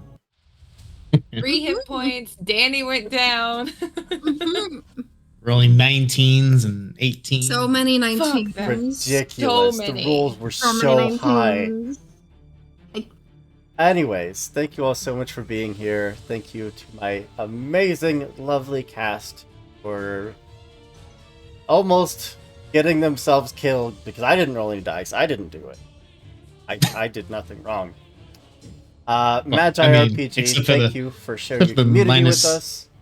And Entropy Emporium, thank you for sharing your community with us. Neon Lights Roleplay, 20 sides to every story. We love you all so very much. I love this community. I love the fact that I get to do this like all day, every day. It's kind of weird. Time is a weird soup. But it's getting late for some of us, very late. I'm going to go around, let everyone tell you who they are, where you can find them on the internet, and then we will get out of your hair. As I've realized that combat music is playing in the background. It's epic music, though. Like, We go back to something a little less dramatic. And that means we're going to start with Cass. hello, hi, I'm Cass, better known as Yoda or Yoda Almighty. I lurk around the Discord. I have a blue sky. I don't post on it. Where will you see me next? I will be back on your screens on Thursday over on Live from the Apocalypse for our buddy JD's Powered by the Apocalypse system called Redacted. It's psychological horror. Everything's fine. I didn't hit somebody with a car last session. And then I'll be back on next Tuesday for the part 2 of Symbaroum, whatever the name is. And then a double feature of me Easter weekend on the 29th and 30th, Lancer on Friday on the 29th, Pathfinder on the 30th, with both with Hooper. Choices were made. And then April 6th, I will be over on Singularity for our ongoing Call of Cthulhu campaign, Speakeasy Conspiracy. Again, everything's fine. I don't continually find myself in games where bad things happen. Oh, Queensgate is going to be on Queensgate Chronicles on April Fools. Not a joke. We all forgot how to read a calendar. So, that's me. Heck yeah. And over to the one that very nearly died. Over to Danny. Hi, I'm Daniela. You can find me everywhere on the internet at Daniela. You can find me back here next week, next Tuesday for part 2 of Symbaroum.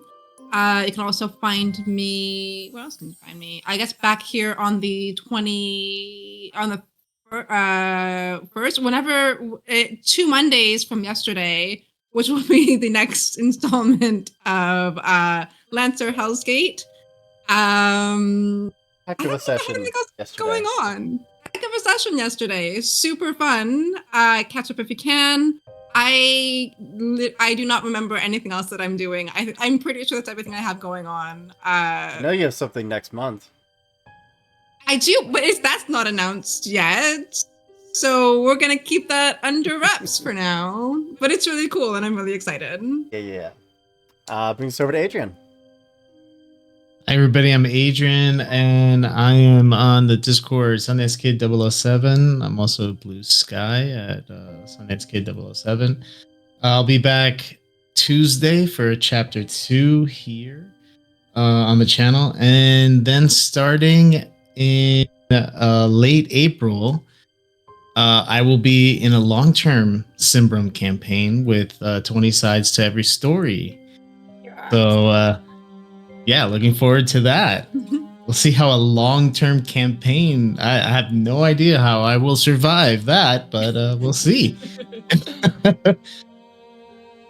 Just stop rolling above a 15 and you'll be fine. Easy peasy. Yeah. Hooper, you need to do a cleansing of Forge before we play next week. Yeah. Yeah, but if only for Danny's then sake. we're gonna play Lancer, and no one's gonna roll above a 5.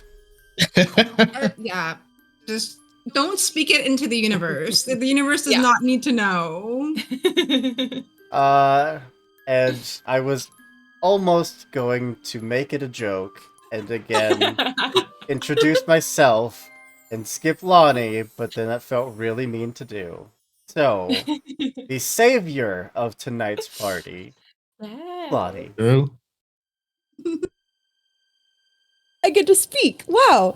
I don't think savior is the right word. I think everyone else did so much more of things to No, get the rid of the true hero. baddie. You I came just in so clutch. True I hero. was literally dealing with the small baddies on the side because I was like, my character can't deal with like even 4 points of damage without something bad happening. But I am happy I was able to contribute a little bit. This was so much fun, and I'm really excited for next week.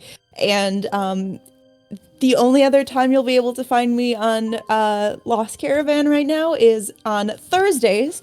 I am in the Delta Green campaign. So you can find me here every Thursday, I think except the 28th. I believe there was a scheduling issue. But I play a really lovely historian character that might have snapped a little bit and might have an explosive personality now. So she's lovely. Go check her out, and we'll be back next week to do more of this. And I'm really excited for it. And that's all I got. That just leaves me, of course. I am Andrew, storyteller for tonight's game and for most games around here. This game has been a blast. This system, the lore for this game, incredible. Highly recommend you go check it out. It is so good. Writing is fantastic. The art is fantastic. But yeah, like we said, we have one more episode of this, and I'm sure it'll be so much easier. There's not going to be any great threat. It's going to be just walk in the park. You don't have some big like magical item that is just like tempting us to be needed for, a dire situation. And no one picked up a giant cursed mummified hand or anything. Anyways, if you like what we do, you can always come hang out with us at our Discord channel. The link is down below. That big old button that says Discord. It's also where we post things like casting calls, schedules, and just generally hang out and be giant nerd.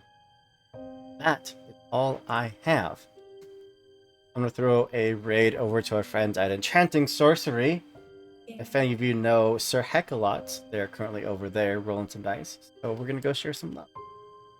But, as always, be good people, do good things. See you next time. Bye, everybody.